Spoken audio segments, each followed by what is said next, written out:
अर्श वाले तेरी शौकत का उर्दू क्या जाने, खुशनवा अर्श पे उड़ता है फरेरा तेरा, खुशनवा अर्श पे उड़ता है फरेरा तेरा।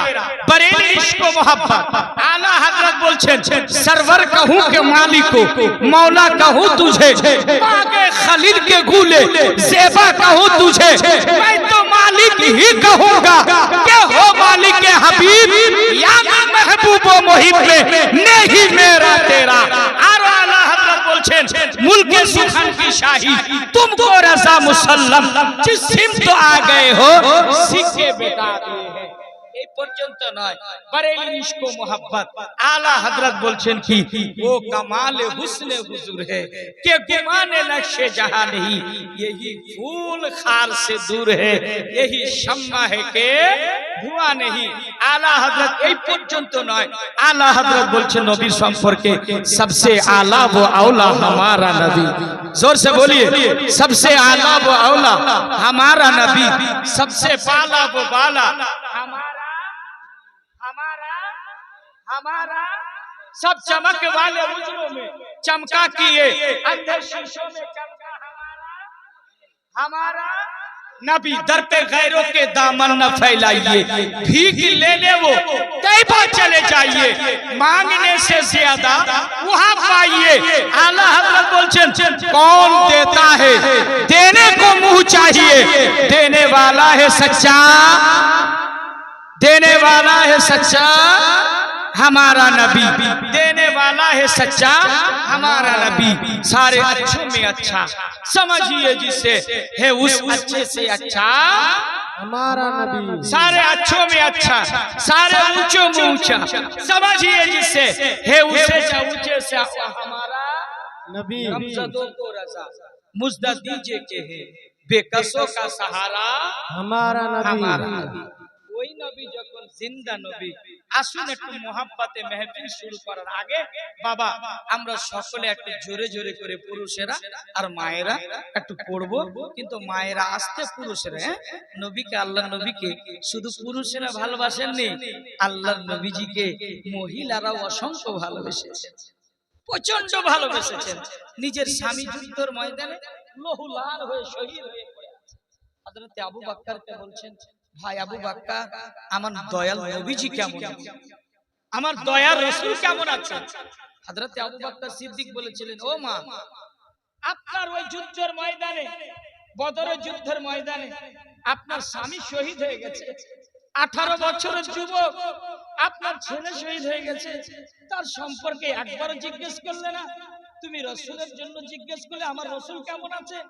বুড়ি মা उत्तर দিয়েছিলেন বাবা जमीन व जमा तुम्हारे लिए, सुभान अल्लाह, जमीन व जमा तुम्हारे लिए, चुनी लो चुना तुम्हारे लिए, बने तो जहां तुम्हारे लिए, बैठे भी यहाँ तुम्हारे लिए, या रसूल अल्लाह उठे भी वहां तुम्हारे लिए। नारा तकबीर, नारा तकबीर, नारा रिसालत, नारा रिसालत, मुफ्ती अफजल हुसैन साहेब, नारा तकबीर, नारा रिसालत। वाह वाह क्या बात है। बुढ़ी माँ हे अबू बकर जाके चुन जमीन जमा, ये आसमान पर्वत सब কিছু তো আমার নবীর সাথে, এই পৃথিবীতে এসেছি আমরা নবীর সাদকায়। ওই নবী না আসলে তো আল্লাহ এই জগৎটাকে বানাইতো না। এই জীবন জান, যার জীবন জান নবী মুস্তাফার কদম তলে, ওই নবী যদি আমার কিছু আঘাত হয় তো আমি বুড়ি মা অনেক কষ্ট পাবো। আমার স্বামী চলে গেছে কোনো দুঃখ নাই, কিন্তু আমার রাসূলকে কেউ যদি আঘাত করে আমি বড় দুঃখ পাবো, আমি কষ্ট পাবো। কেমন ঈমানদার ছিল। তাহলে মায়েরাও পড়বে, আস্তে পড়বে, কিন্তু পুরুষরা পড়ে। এই ছেলে নিয়ে তুমি ব্যস্ত, তুমি ছেলের মা নাকি? ওকে রেখে এসো, তুমি জালসায় এসো। আচ্ছা কষ্ট পেলেন আপনারা? সকলে আমরা একবার সালাম পড়ি। আসসালাতু ওয়াসসালামু আলাইকা ইয়া রাসূলুল্লাহ, আসসালাতু ওয়াসসালামু আলাইকা ইয়া হাবিবাল্লাহ, আসসালাতু ওয়াসসালামু আলাইকা ইয়া রাহমাতাল লিল আলামিন ওয়া আলা আলিকা ওয়া আসহাবিকা সাইয়্যিদিয়া রাসূলুল্লাহ। এরা আওয়াজ খুলে পড়ে বালাগাল উলা বেকামালিহি কাশাফাত তুজাবে জামালিহি হাসনাতে জামিউ খিসালিহি সাল্লু আলাইহি। আরে একটু আওয়াজ খুলে বালাগাল উলা কামালিহি কাশাফাত তুজাবে জামালিহি হাসনাতে জামিউ শালিহি সাল্লু আলাইহি। ওয়া আলিহি। আপনাদের মসজিদে পড়েন, আপনাদের মসজিদে ছন্দটা পড়েন। এটা লিখছেন কে? এই কবিতাটি লিখছেন কে? এমন একজন বিখ্যাত সাহাবী, এমন একজন মুসান্নিফ, এমন একজন রাইটার, এমন একজন লেখক যার নাম হচ্ছে আল্লামা শেখ। একদিন হঠাৎ করে কি করলেন? ওযু করলেন। ওযু করার পরে দত কলম নিলেন। আগে তো কলম ছিল না। দত এবং কলম নিলেন লেখার জন্য। মসজিদের ভিতরে বসলেন। 2 রাকাত প্রথমে নামাজ আদায় করলেন। আদায় করার পর তিনি বসলেন, দত কলম নিয়ে লিখতে আরম্ভ করলেন। বালাগাল উলা বেকামালিহি কাশাফাত তুজাবে জামালিহি। এই পর্যন্ত লিখলেন। লেখার পর আর স্মরণে আসে না, মনে আসে না, ব্রেনে আসে না লিখবো কি। ছন্দটা পূর্ণ হয়নি, কবিতা পূর্ণ হয়নি। এই মুহূর্তে আল্লাহর জিকির করতে করতে আল্লাহ আল্লাহ আল্লাহ লা ইলাহা ইল্লাহু, এই জিকিরটা করতে করতে চোখ দুইটা বন্ধ হয়েছে। বাপজান, রাত্রির বেলা শুনে যান, এই চোখ দুটা যেমনই বন্ধ হয়েছে, যেমনই চোখ বন্ধ করে একটু দেখেন মদিনার দিকে লও লাগিয়ে, যেমনই চোখ বন্ধ করেছেন, খোদার কসম ওই মসজিদে, যেই মসজিদে নামাজ পড়ে ইবাদত করে বসছিলেন, ওই মসজিদে দয়াল নবীজি, হায়াতুন নবী, জিন্দা নবী, মায়ার নবী, নূরের নবী, প্রেমের ছবি ওই মসজিদে উপস্থিত হয়ে গেছে। নারায়ে তাকবীর, নারায়ে তাকবীর, নারায়ে রিসালাত, নারায়ে রিসালাত, নারায়ে হায়দারি, নারায়ে হায়দারি, ইশকে রাসূল। শেখ সাদি রহমাতুল্লাহ আলাইহি তিনি ভাবছেন কি আমি তো স্বপ্ন দেখি না, নবীকে বাস্তবে দেখি। যেমনই চোখের পলক খুলেছে, চোখ যেমনই খুলেছে, দিদারে রাসূল, আল্লাহর নবীর দিদার পেয়ে গেলেন। আল্লাহর নবীর সম্মানার্থে আল্লামা শেখ সাদি দাঁড়ায় গেলেন। দাঁড়িয়ে যাওয়ার পর নবীজিকে সালাম দিলেন। আসসালাতু ওয়াসসালামু আলাইকা ইয়া রাসূলুল্লাহ, আসসালাতু ওয়াসসালামু আলাইকা ইয়া হাবিবাল্লাহ। আমার নবীজিকে সালাম দিলেন। আমরা নবীজিকে সালাম দেওয়ার পরে শেখ সাদি বলেন, হুজুর কেমনে হাজির হলেন? আমার নবীজি বলেন, দত কলম কোথায় আছে দাও, লিখো। কেন লিখছো না? লিখছিলে বালাগাল উলা বেকামালিহি, কিন্তু আগে কেন লিখো না? আমার দয়াল নবীজিকে বলেন, ইয়া রাসূলুল্লাহ, ইয়া হাবিবাল্লাহ, হুজুর লিখব কেমন করে? আমি লিখব কেমন করে? আমার তো স্মরণে আসে না, আমার তো ব্রেনে আসে না, আমি কি লিখব? আমার দয়াল নবীজি রিসালাতি জবানে বলছেন, ও শেখ সাদি লিখো, হাসানাত জামিউ খিসালিহি সাল্লু আলাইহি ওয়া আলিহি। জোরে জোরে পড়ি বালাগাল উলাবে কাশাফাত তুজাবে জামালিহি হাসানাত জামিউ খিসালিহি সাল্লু আলাইহি ওয়া আলিহি। আলহামদুলিল্লাহ। আলহামদুলিল্লাহিল্লাযী আবদাআল আখলাক ওয়াল আযীম ওয়াস সালাতু ওয়াস সালামু আলা মান কানা নাবিয়্যান ওয়া আদামু বাইনাল মাই ওয়াত তিন ওয়া আলা আলিহি ওয়া আসহাবিহি আজমাইন আম্মা বা'দ ফাআউযু বিল্লাহি মিনাশ শাইতানির রাজীম বিবারাকাতি বিসমিল্লাহির রাহমানির রাহিম من أنفسهم صدق الله العظيم إن الله وملائكته يصلون على النبي يا أيها الذين آمنوا صلوا عليه وسلموا تسليما الله জোরে চাচা জোরে মা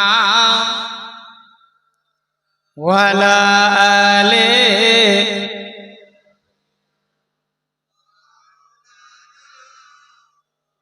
ওয়ালা আলে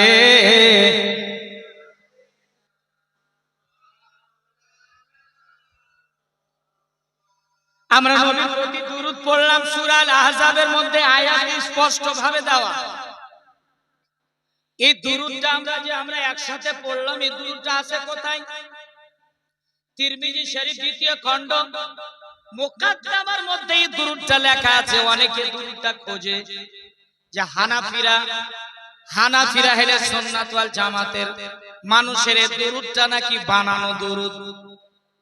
কোনো বানানো না, এই দুরূদ আমার ইমাম তিরমিজি রাহমাতুল্লাহ আলাইহি নিজে লিখেছেন। জোরে বলেন সুবহানাল্লাহ। এমন একটা অন্তরের ভিতরে আমাদের যন্ত্রণা আছে, টাকা নাই পয়সা নাই, মদিনা যেতে পারি না। কেন না? মদিনা গেলে, মক্কা গেলে, হজ করতে গেলে প্রায় 2.5-3 লক্ষ টাকা দরকার আছে না নাই? কিন্তু এত টাকা তো নাই। কিন্তু আমার নবী বলেন, উম্মত রে, 3টা জিনিস আমি গ্যারান্টি নিলাম, আমার উম্মতের প্রতি শাফাত ওয়াজিব হয়ে যায়। আল্লাহ নবী বলেন, মান যারা কবরি ওয়াজাবাত লাহু শাফাআতি। যারা হজ করতে গেলেন, যারা নবী পাকের রওজা শরীফে জিয়ারত করলেন, তাদের প্রতি আমার রাসূলের শাফাআত ওয়াজিব।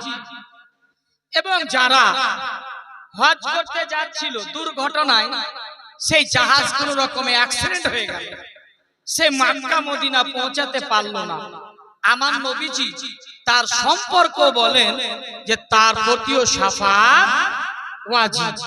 আর এক শ্রেণী আল্লাহ রাসূল সাল্লাল্লাহু আলাইহি সাল্লাম বলছেন যে যারা ভারতে আছে, যারা ইংল্যান্ডে আছে, পাকিস্তানে আছে, যারা উম্মত গরীব, যাদের টাকা পয়সা নাই, কিন্তু মনের ভিতরে একটা ইচ্ছা আছে যে মদিনা যাব, কিন্তু টাকা পয়সা নাই, কিন্তু আল্লাহর রাসূল বলছেন যে যারা ইশক মোহাব্বত করবে আমি তাদের প্রতিও শাফাত ওয়াজিব করে দেব। জোরে জোরে মদিনা যাওয়ার ইচ্ছা আছে সবার ইচ্ছা আছে তো? যে আল্লাহ যদি ধন দৌলত দিত তাহলে অবশ্যই মক্কা মদিনা যেতাম নাকি? কিন্তু আছে, কিন্তু একটু মহব্বতে শুনে দেখি কাদের কাদের ইচ্ছা আছে, একটু ট্রাই করি মহব্বতে। মদিনা দেখতে পাইলাম না, মদিনা যাইতে পারলাম না। শুধু আমার সাথে সাথে একটু পড়বে, সিগন্যাল দিবেন, ইনশাআল্লাহ ঈমান তাজা হয়ে যাবে। মদিনা যাইতে পারলাম না, মদিনা দেখতে পাইলাম না, মদিনা যাইতে পারলাম না, মদিনা দেখতে পাইলাম না। আমি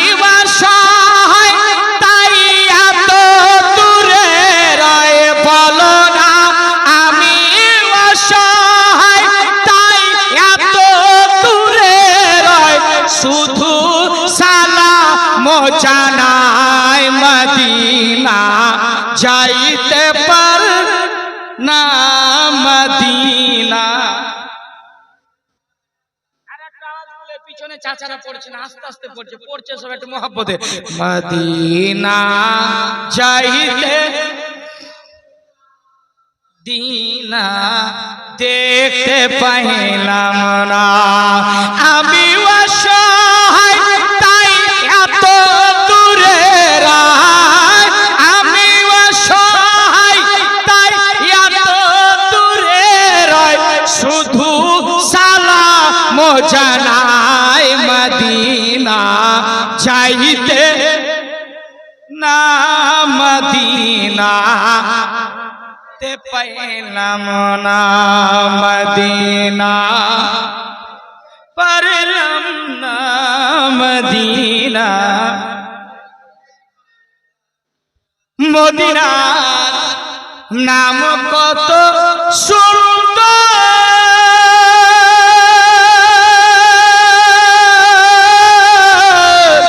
মদিনা কেড়েছে মদিনার নাম কত সুন্দর,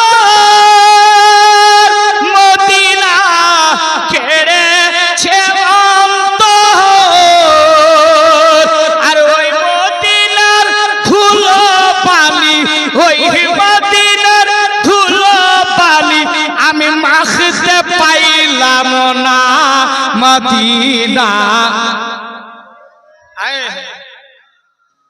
এই দেখেন নবীর আশিক মদিনা,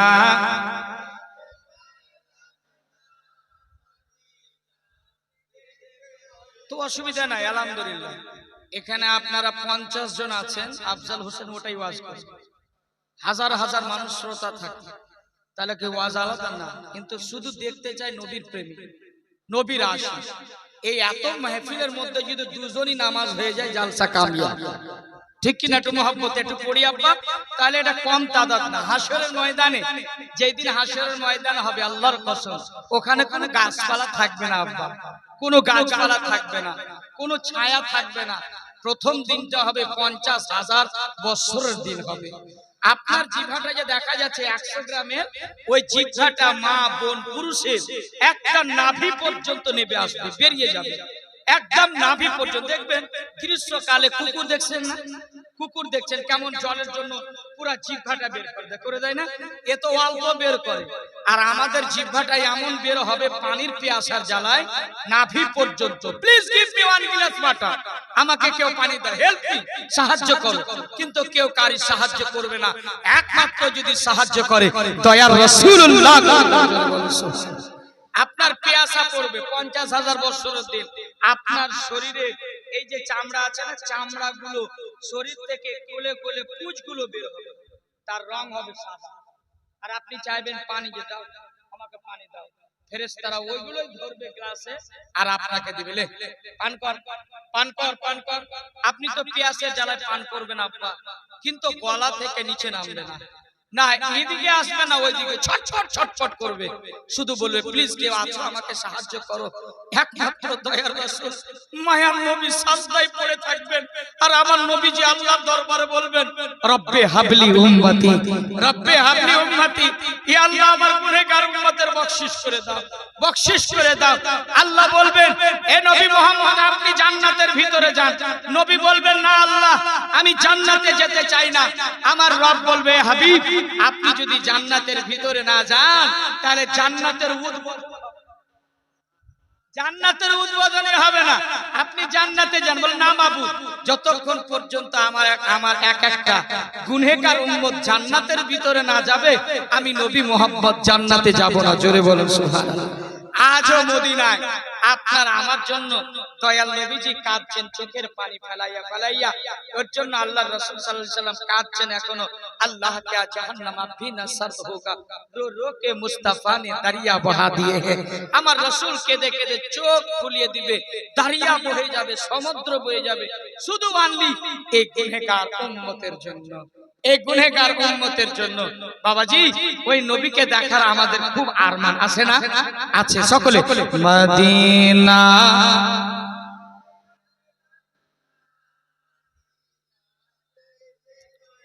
না মদিনা যাইতে পারলাম না মদিনা মদিনার নাম কত মধু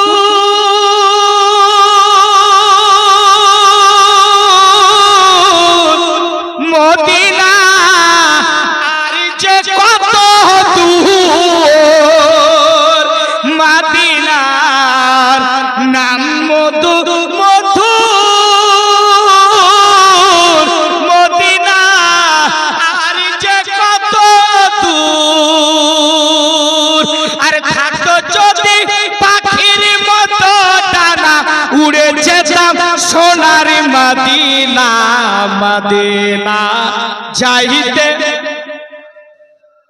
মদিনা দেখতে পাইলাম না মদিনা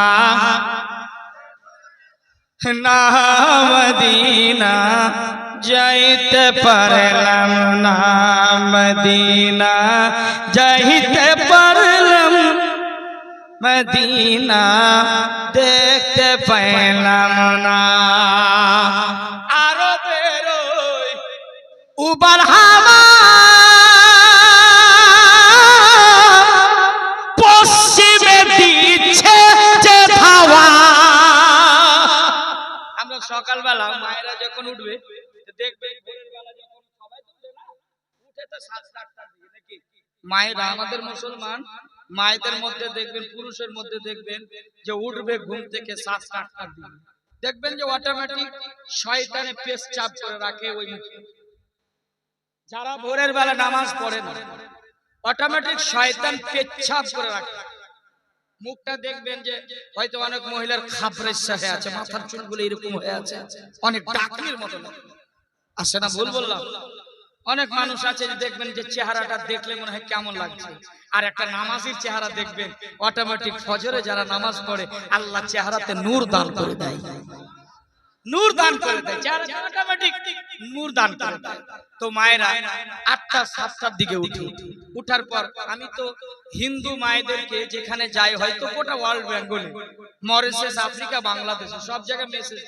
আর আমরা রাত্রে ঘুরে বেড়ার মানুষ বুঝতে পারছেন কখনো কখনো ফজরের আজান হয়তো রাস্তায় হয়ে যায় তো দেখি যে হিন্দু মায়েরা এই গরমের সিজনে তারা উঠে উঠার পর লেফট রাইট রাস্তায় দৌড়াদৌড়ি করে মুসলমানের মেয়েটা কম দৌড়ায় দেখি হিন্দু মায়েরা দৌড়ায় দৌড়ার পরে কি করে জানেন তারা 7 রকম ফুল তুলে গাছের 7 রকম ফুল তুলে ফুল তোলার পর আমি নিজে চোখে দেখেছি ফুল তোলার পর একটা ঘটিতে পানি নেয় ঘটিতে পানি নেওয়ার পর শিব মন্দিরে যায় শিব মন্দিরে যাওয়ার পর আগে ঘন্টাটা বাজায় তার গেটে গিয়ে 3বার চুমন দেয় মন্দিরে গিয়ে চুমন দেয় চুমন দেওয়ার পর ঘন্টিটা বাজায় শিবের মাথায় জল ঢালে নিজের প্রভুর কাছে নিজের মাবুদের কাছে তারা ক্ষমা চায় কিন্তু মুসলমানের বেটির কাছে সময় নাই 8টার সময় উঠছে আবার বলছে হুজুর আমার স্বামী এত ইনকাম করছে আর আমার স্বামী এত বিরক্ত করছে রোজ প্রতিদিন আমাকে গালি দেয় বাড়িতে শান্তি নাই বাড়িতে অশান্তি কোনো শান্তি আসে না হুজুর একটা তাবিজ করে দেন তাবিজ বলে না তাবিজের যদি গোটাই পুস্তকটা বইটা কেড়ে দেওয়া যায় আপনার বাড়িতে তবুও কিয়ামত পর্যন্ত বরকত হবে না বলে মুফতি সাহেব কেন যদি তাবিজ লেখাতে মানুষ যদি বড় লোক হয়ে যেত তো যে বেটা তাবিজ লিখছে না মসজিদে বসে ও বড় লোক হয়ে যেত 5,000-6,000 টাকাতে ইমামতি করতো না আর গুনিগিরি করতো না তাহলে ওই তাবিজ লিখে লিখেই নিজে নিজে বড় লোক হয়ে যেত ভুল বললাম তাবিজের চক্করে পড়েন না এর জন্য বলছে ডাক্তারকে দেখায় না লাড়ি আর কবিরাজকে দেখায় না কোন দিনই বাড়ি না তো বিনাশ করে ফেলবে একটা ভালো বাড়িকে বলবে কি জানেন আপনি যদি যান যে বলবে যে আমার ছেলেটাকে একটু দেখেন তো বলবে একে গাছ কে গাছ খিলিয়ে দিয়েছে ওই গুণীটাকে আমার সামনে নিয়ে আসেন ওকে এমন মারবো শালাকে এমন মারবো ধোলায় ওর গুণীগিরি ফিরিয়ে দেবো কেউ গাছ খিলায় মানুষকে তারপরে বলছে আপনার বাড়িতে পাড়া গাছ আছে মরে যাবে এই সুই সুতা এই যে দেখো রক্ত মানুষকে বিভ্রান্তে ফেলে দিবে এগুলো কিছু হয় না এটা একটা সিস্টেম একটা জাদু আপনার ভালো বাড়িকে বলবে পাড়া গাছ আর মানুষের জানের ভয়ে বলবে যা কবিরাজ করতে হয় করে নাকি 10,000 এগুলা চক্করে পড়বেন না। আল্লাহর কসম বলছি, মায়েরা যদি যারা ফজরের নামাজ পড়ে, নামাজ পড়ার পরে যদি সূরা ইখলাস 3 বার পাঠ করে, পাঠ করার পর আর যদি বাড়ির ঝাড়ুটা নেয় বিসমিল্লাহির রহমানির রহিম বলতে বলে আর একটা গজল পড়তে পড়তে, ঠিক গজল বলবে, লামিয়াতে নাজিরু কাফি নাজারিন মিসলে তু নাশুদ পায়জা জানা, তোমার মতো আর হবে না দয়াল নবী জগতে, আর হবে না আর জগতে।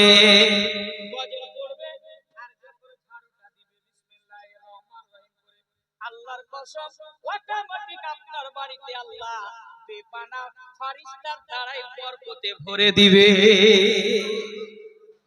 কিন্তু কোরআনে তেলাওয়াত নাই, ফজরতে উঠে না, কিন্তু একটা হিন্দু মা কি করে তার রবকে ডাকে, সে কি করে পূজা দিতে পারে? আর আপনি কেমন মানুষ, আপনি মুসলমানের ঘরে জন্ম নিয়েছেন শুধু, কিন্তু এক ওয়াক্ত নামাজ নাই। মা একদিন বুঝবা, এক ওয়াক্ত নামাজ যে কাজা করে 1,82,000 আগুনে তাকে জ্বলতে হবে। জাহান্নামের আগুনটা তো ভয় লাগে না আপনাকে? এ দুনিয়াটা কয়দিন, কতদিন রূপ চলবে, কতদিন বাহার চলবে, এই মাংসগুলোকে মাটিতে খেয়ে নিবে, এত সুন্দর চেহারা চলে যাবে, এমন একটা বয়স হবে, সবকিছু ঝরে যাবে, কিন্তু একদিন কেউ দেখতেও চাইবে না। কিন্তু কবরে যাবা, প্রথম দিন কবরটা 50,000 বছর দিন প্রথম রাতটা হয়ে যাবে। পবিত্র কোরআনের তেলাওয়াত নাই, মুখে কোনো সুবহানাল্লাহ নাই, আর বাড়িতে বলছে বরকত হবে, জিন্দেগি তো হবে। অনেকে পুরুষ আছে, মারা যারা আছে, তারা গোসলের ফরজ, যারা সাবালিকা সাবালক তারা জানে না, বলে গোসলের ফরজ কয়টা? আচ্ছা আপনাদের জানা আছে গোসলের ফরজ কয়টা? 3টা। আর কেউ আছে কারি জানা? আর কাউরি জানা নাই? মাহফিলে কোনো মায়ের জানা আছে? আপনাদের জানা নাই? তাহলে বিয়ে করেছেন কেন? বিয়ে করেছেন তো মশলা কেন মনে নাই যে গোসলের ফরজ 3টা? কিন্তু একজনকে আমি জিজ্ঞেস করলাম, ভাই 3টা তো বলেন তো কি কি? বলে হুজুর, একটা হচ্ছে গামছা, একটা হচ্ছে লুঙ্গি, 3 নম্বর হচ্ছে সাবুন। সাবুন আর গামছা লুঙ্গি লাগবে তো, এই 3টাই। যদি আপনি গোসলের ফরজটা আদায় না করেন, তাহলে জিন্দেগি আপনার শরীর আর হাতগুলো ম্যাচ ম্যাচ করবে, থোকা থোকা মাথার চুলগুলো উঠবে, শরীরটা ম্যাচ ম্যাচ করবে, সবল হয়ে কোনোদিন দাঁড়াতে পারবে না, কাজে মন লাগবে না। যদি গোসলের ফরজ আপনার না জানা থাকে, তো ইনশাআল্লাহ গোসলের ফরজটা দরকার আছে না নাই? শুনবেন তো, গোসলের ফরজ 3টা, মা শুনে রেখো। গড়ে যাওয়া পর্যন্ত কাজে লাগবে, আজকে শুধু জালসাতে নয়, কবরে যাওয়া পর্যন্ত এই মশলাটা লাগবে। গোসলের ফরজ 3টা, মনে থাকবে, আমি বলবো তো, জালসা কামিয়াব হয়ে যাবে। 3টা। কটা? জোরে বললেন না, কটা? আর একটু জোরে। 3টা। 1 নম্বর কুল্লি করা, পানি নেবেন গড় গড় গড় গড় গড়, কিন্তু রোজার দিনে না, গড় গড় করলেন, কবর করলেন, জোরে বলেন কবর। 3। তারপরে কি করতে হবে? নাকের ছিদ্রতে পানি দিতে হবে। নরম হাড্ডি আছে না, এই নরম বাসি হাড্ডিতে এইভাবে পানি নিয়ে কুড়ে আঙ্গুলটা দিয়ে পরিষ্কার করতে হবে। আঁকছি আঁকছি একদম ছাঁচি করে পরিষ্কার করতে হবে। কবর 3বার। কটা হলো? 2টা হলো। 3য় নম্বর, আপনার সর্ব শরীরে পানি ঢালবেন উঁচু জায়গাতে দাঁড়িয়ে, যেন আপনার সর্ব শরীরটা ভিজে যায়, শুকনো না থাকে। মহিলারা মাথার খোপাটা, মাথার ঝুঁটিটা বলেন না, মাথার খোপাটা খুলে দিবেন। যদি কোনো জায়গা শুকনো থেকে যায়, তাহলে গোসলের ফরজ হবে না। অনেকের আছে জাইঙ্গা ভিজে না তো লুঙ্গি ভিজে না, অনেকের আছে সায়া ভিজে না তো পেটিকোট ভিজে না, আছে না নাই? তাহলে বুঝলেন যে সায়া আর জাইঙ্গা আর লুঙ্গি যদি না ভিজে, তাহলে পানি কি পৌঁছাতে ঠিক মতো পৌঁছায়? যে কাপড়টাতে নাপাক বস্তু লেগে আছে, নাপাক জিনিস, ওটাকে খুলে রেখে দাও। রেখে দেওয়ার পর আর একটা কাপড় পরে আগে ওযু করার মতো করে গোসলের ফরজ আদায় করে এবার আপনি গোসল করেন, তো মোকাম্মাল আপনার গোসলের ফরজ আদায় হবে। যাদের বাড়ির কাছে পুকুর আছে আর যাদের বিবাহ নদীর ধারে হয়েছে তাদের মশলা একটু খুব সহজ, যদি গোসলের ফরজটা করে একটা ডুব মেরে দেয় তাহলে পাক হয়ে যাবে, বুঝতে পেরেছেন? আর যারা মার্শালে টিউবওয়েল যারা গোসল করছেন তাদের জন্য কঠিন মশলা পবিত্র আত-তাহারাতুন নিসফুল ঈমান, পাক সাফ পবিত্র থাকাটা এটা একটা ঈমানের অংশ, এটা একটা ঈমানের অংশ। সব সময় পরিচ্ছন্নতা থাকবে। যে পোশাকটা যে লেবাসটা পরবে, আপনি গরিব মানুষ আমি জানি, আপনি টোটো চালক ঠিক আছে, কিষান মানুষ ঠিক আছে, দোকানদার মানুষ ঠিক আছে, কিন্তু সব সময় পরিষ্কার থাকেন, ভালো কাপড়টা পরেন। যদি একটাই কাপড় থাকে ওটাকে ভালো করে স্ত্রীকে বলেন পরিষ্কার করে রাখো, তাতে আতর মারো, তাতে সেন্ট মারো, খুশবু লাগাও, নিজের চেহারা সব সময় নির্দেশ পরিষ্কার থাকো। এটা রাসূল পাক বলেন যে এটা একটা ঈমানের অঙ্গ। জোরে বলেন সুবহানাল্লাহ। পাক সাফ থাকা। তাহলে অনেকে যে বৃষ্টি সিজন যেমন আছে এমন কাপড় রেখে দিয়েছে গুমসেটটা গন্ধ করে, মনে ছাছারি, এই কাজটা করবে না। সব জায়গায় পরিষ্কার যেটা থাকে তাহলে আপনার শরীরে জীবাণু হবে না, তাহলে আপনার চুলকানি হবে না, আপনার শরীরে ফুসলি বের হবে না, আরো ইত্যাদি ব্লাড খারাপ হবে না। কসম খোদা বলছে আমার ব্লাডের গ্রুপ এখন পর্যন্ত আমি জানি না যে কতটা কি গ্রুপ আছে, কোনোদিনই না। এরকম এই বড় অসুখে কোনোদিনই পড়িনি। তাহলে আমল করতে হবে, আমল করলে সব ঠিক হবে, ঠিক কিনা বাবা? আমল না করলে হবে না। পবিত্র কোরআনের মধ্যে যেই পবিত্র কোরআন পড়লে ঈমান, তার মধ্যে একটা সূরা, সূরার নাম সূরাতুশ শিফা, যেটাকে পড়লে শেফা আছে। আপনার পেটে ব্যথা হয়েছে, ডাক্তার খোলা নাই, চেম্বার খোলা নাই, গভীর রাতে পেটে ব্যথা, ওকে মাগে থাকতে পারি না, ওরে বাবারে থাকতে পারি না, আপনার পাথর চড়ে উঠেছে, কি করবেন? ডাক্তার নাই বাড়িতে, ওষুধ নাই বাড়িতে, কি করবেন?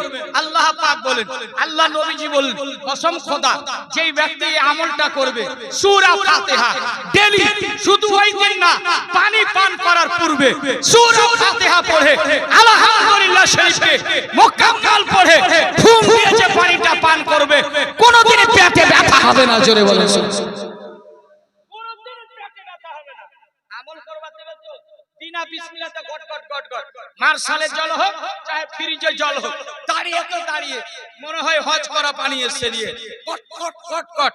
আল্লাহ দাঁড়িয়ে পানি পান করবে না, নালসের ক্ষতি হবে। বৈজ্ঞানিক রিসার্চ করে মেডিকেলে বলছে নালসের ক্ষতি হবে, মানুষের আঘাত পায়।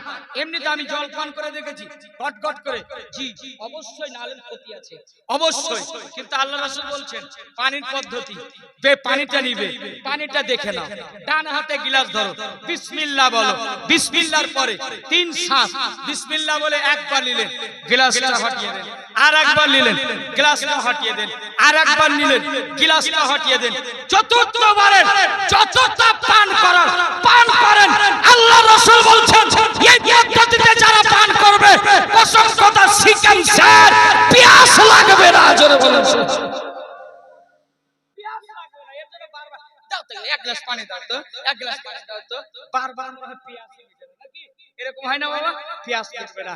কিন্তু আল্লাহর রাসূলের দেওয়া পদ্ধতিতে যদি আমরা পান করি, যদি আমরা খাই, ইনশাআল্লাহ পরিবর্তন হয়ে যাবে। আল্লাহ নবীজি, মায়া নবীজি যখন খেতে বসতেন না, এই যে দেখেন আমার দিকে আজকে পদ্ধতি শিখে যান। আল্লাহ রাসূল এই পাটাকে নিচে রাখতেন, এই পাটাকে উপরে রাখতেন, আর এইভাবে ধরতেন 3টা আঙ্গুলে, আর যখন ভাত খেতেন, রুটি খেতেন, এই আঙ্গুল ধরে আর এই বৃদ্ধ আঙ্গুল দিয়ে বিসমিল্লাহির রহমানির রহিম বলে ঠেলে দিতেন। আর আমরা কি করছি? বসলাম তুলহা, এমন ভাবে বসলাম, বসার পর কি করি? আগে যদি খাওয়ার কোনো মেহমানদারিতে যাই, যদি মুরগার লেগ পিস দেখা যায়, ওই যে ডানাটা দেখেন না, ওটাই আগে তাই না উঠাই, ইস মালখানা ভালো আছে, কিন্তু খবরদার মেহমানের বাড়িতে যে ওই পিসটা খাবেন না। কোন দাওয়াত বাড়ি গিয়েছেন কোনদিনে হাত দিবেন না, কেন জানেন? নজর লাগানা বারহাত है, নজর লাগা একদম বারহাত, জাদু বারহাত করনে वाला কাফির। নজর মানুষের লেগে যায়, লেগ পিসটাতে আরো মানুষের যদি লেগে যায়, আপনি যদি খান তো অটোমেটিক পেট খারাপ হতে হবে। এর জন্য দাওয়াত বাড়িতে গেলে কখনো লেগ পিস খাবা না, ভালো পিসটা খাবা না, একদিক থেকে কেটে খাবা। এটা না হাতটা মেরে ওটা ভালো পিস উঠায়, যে না আল্লাহ রাসূল একদিক থেকে নিষেধ করেছে, একদিক থেকে কেটে খাবে। বাড়িতে হলে খান লেগ পিস, কোনো অসুবিধা নেই, দাওয়াত বাড়িতে খাবে না। কিন্তু আল্লাহ রাসূল বলছেন যখন খেতেন বিসমিল্লাহ বলে খেতেন।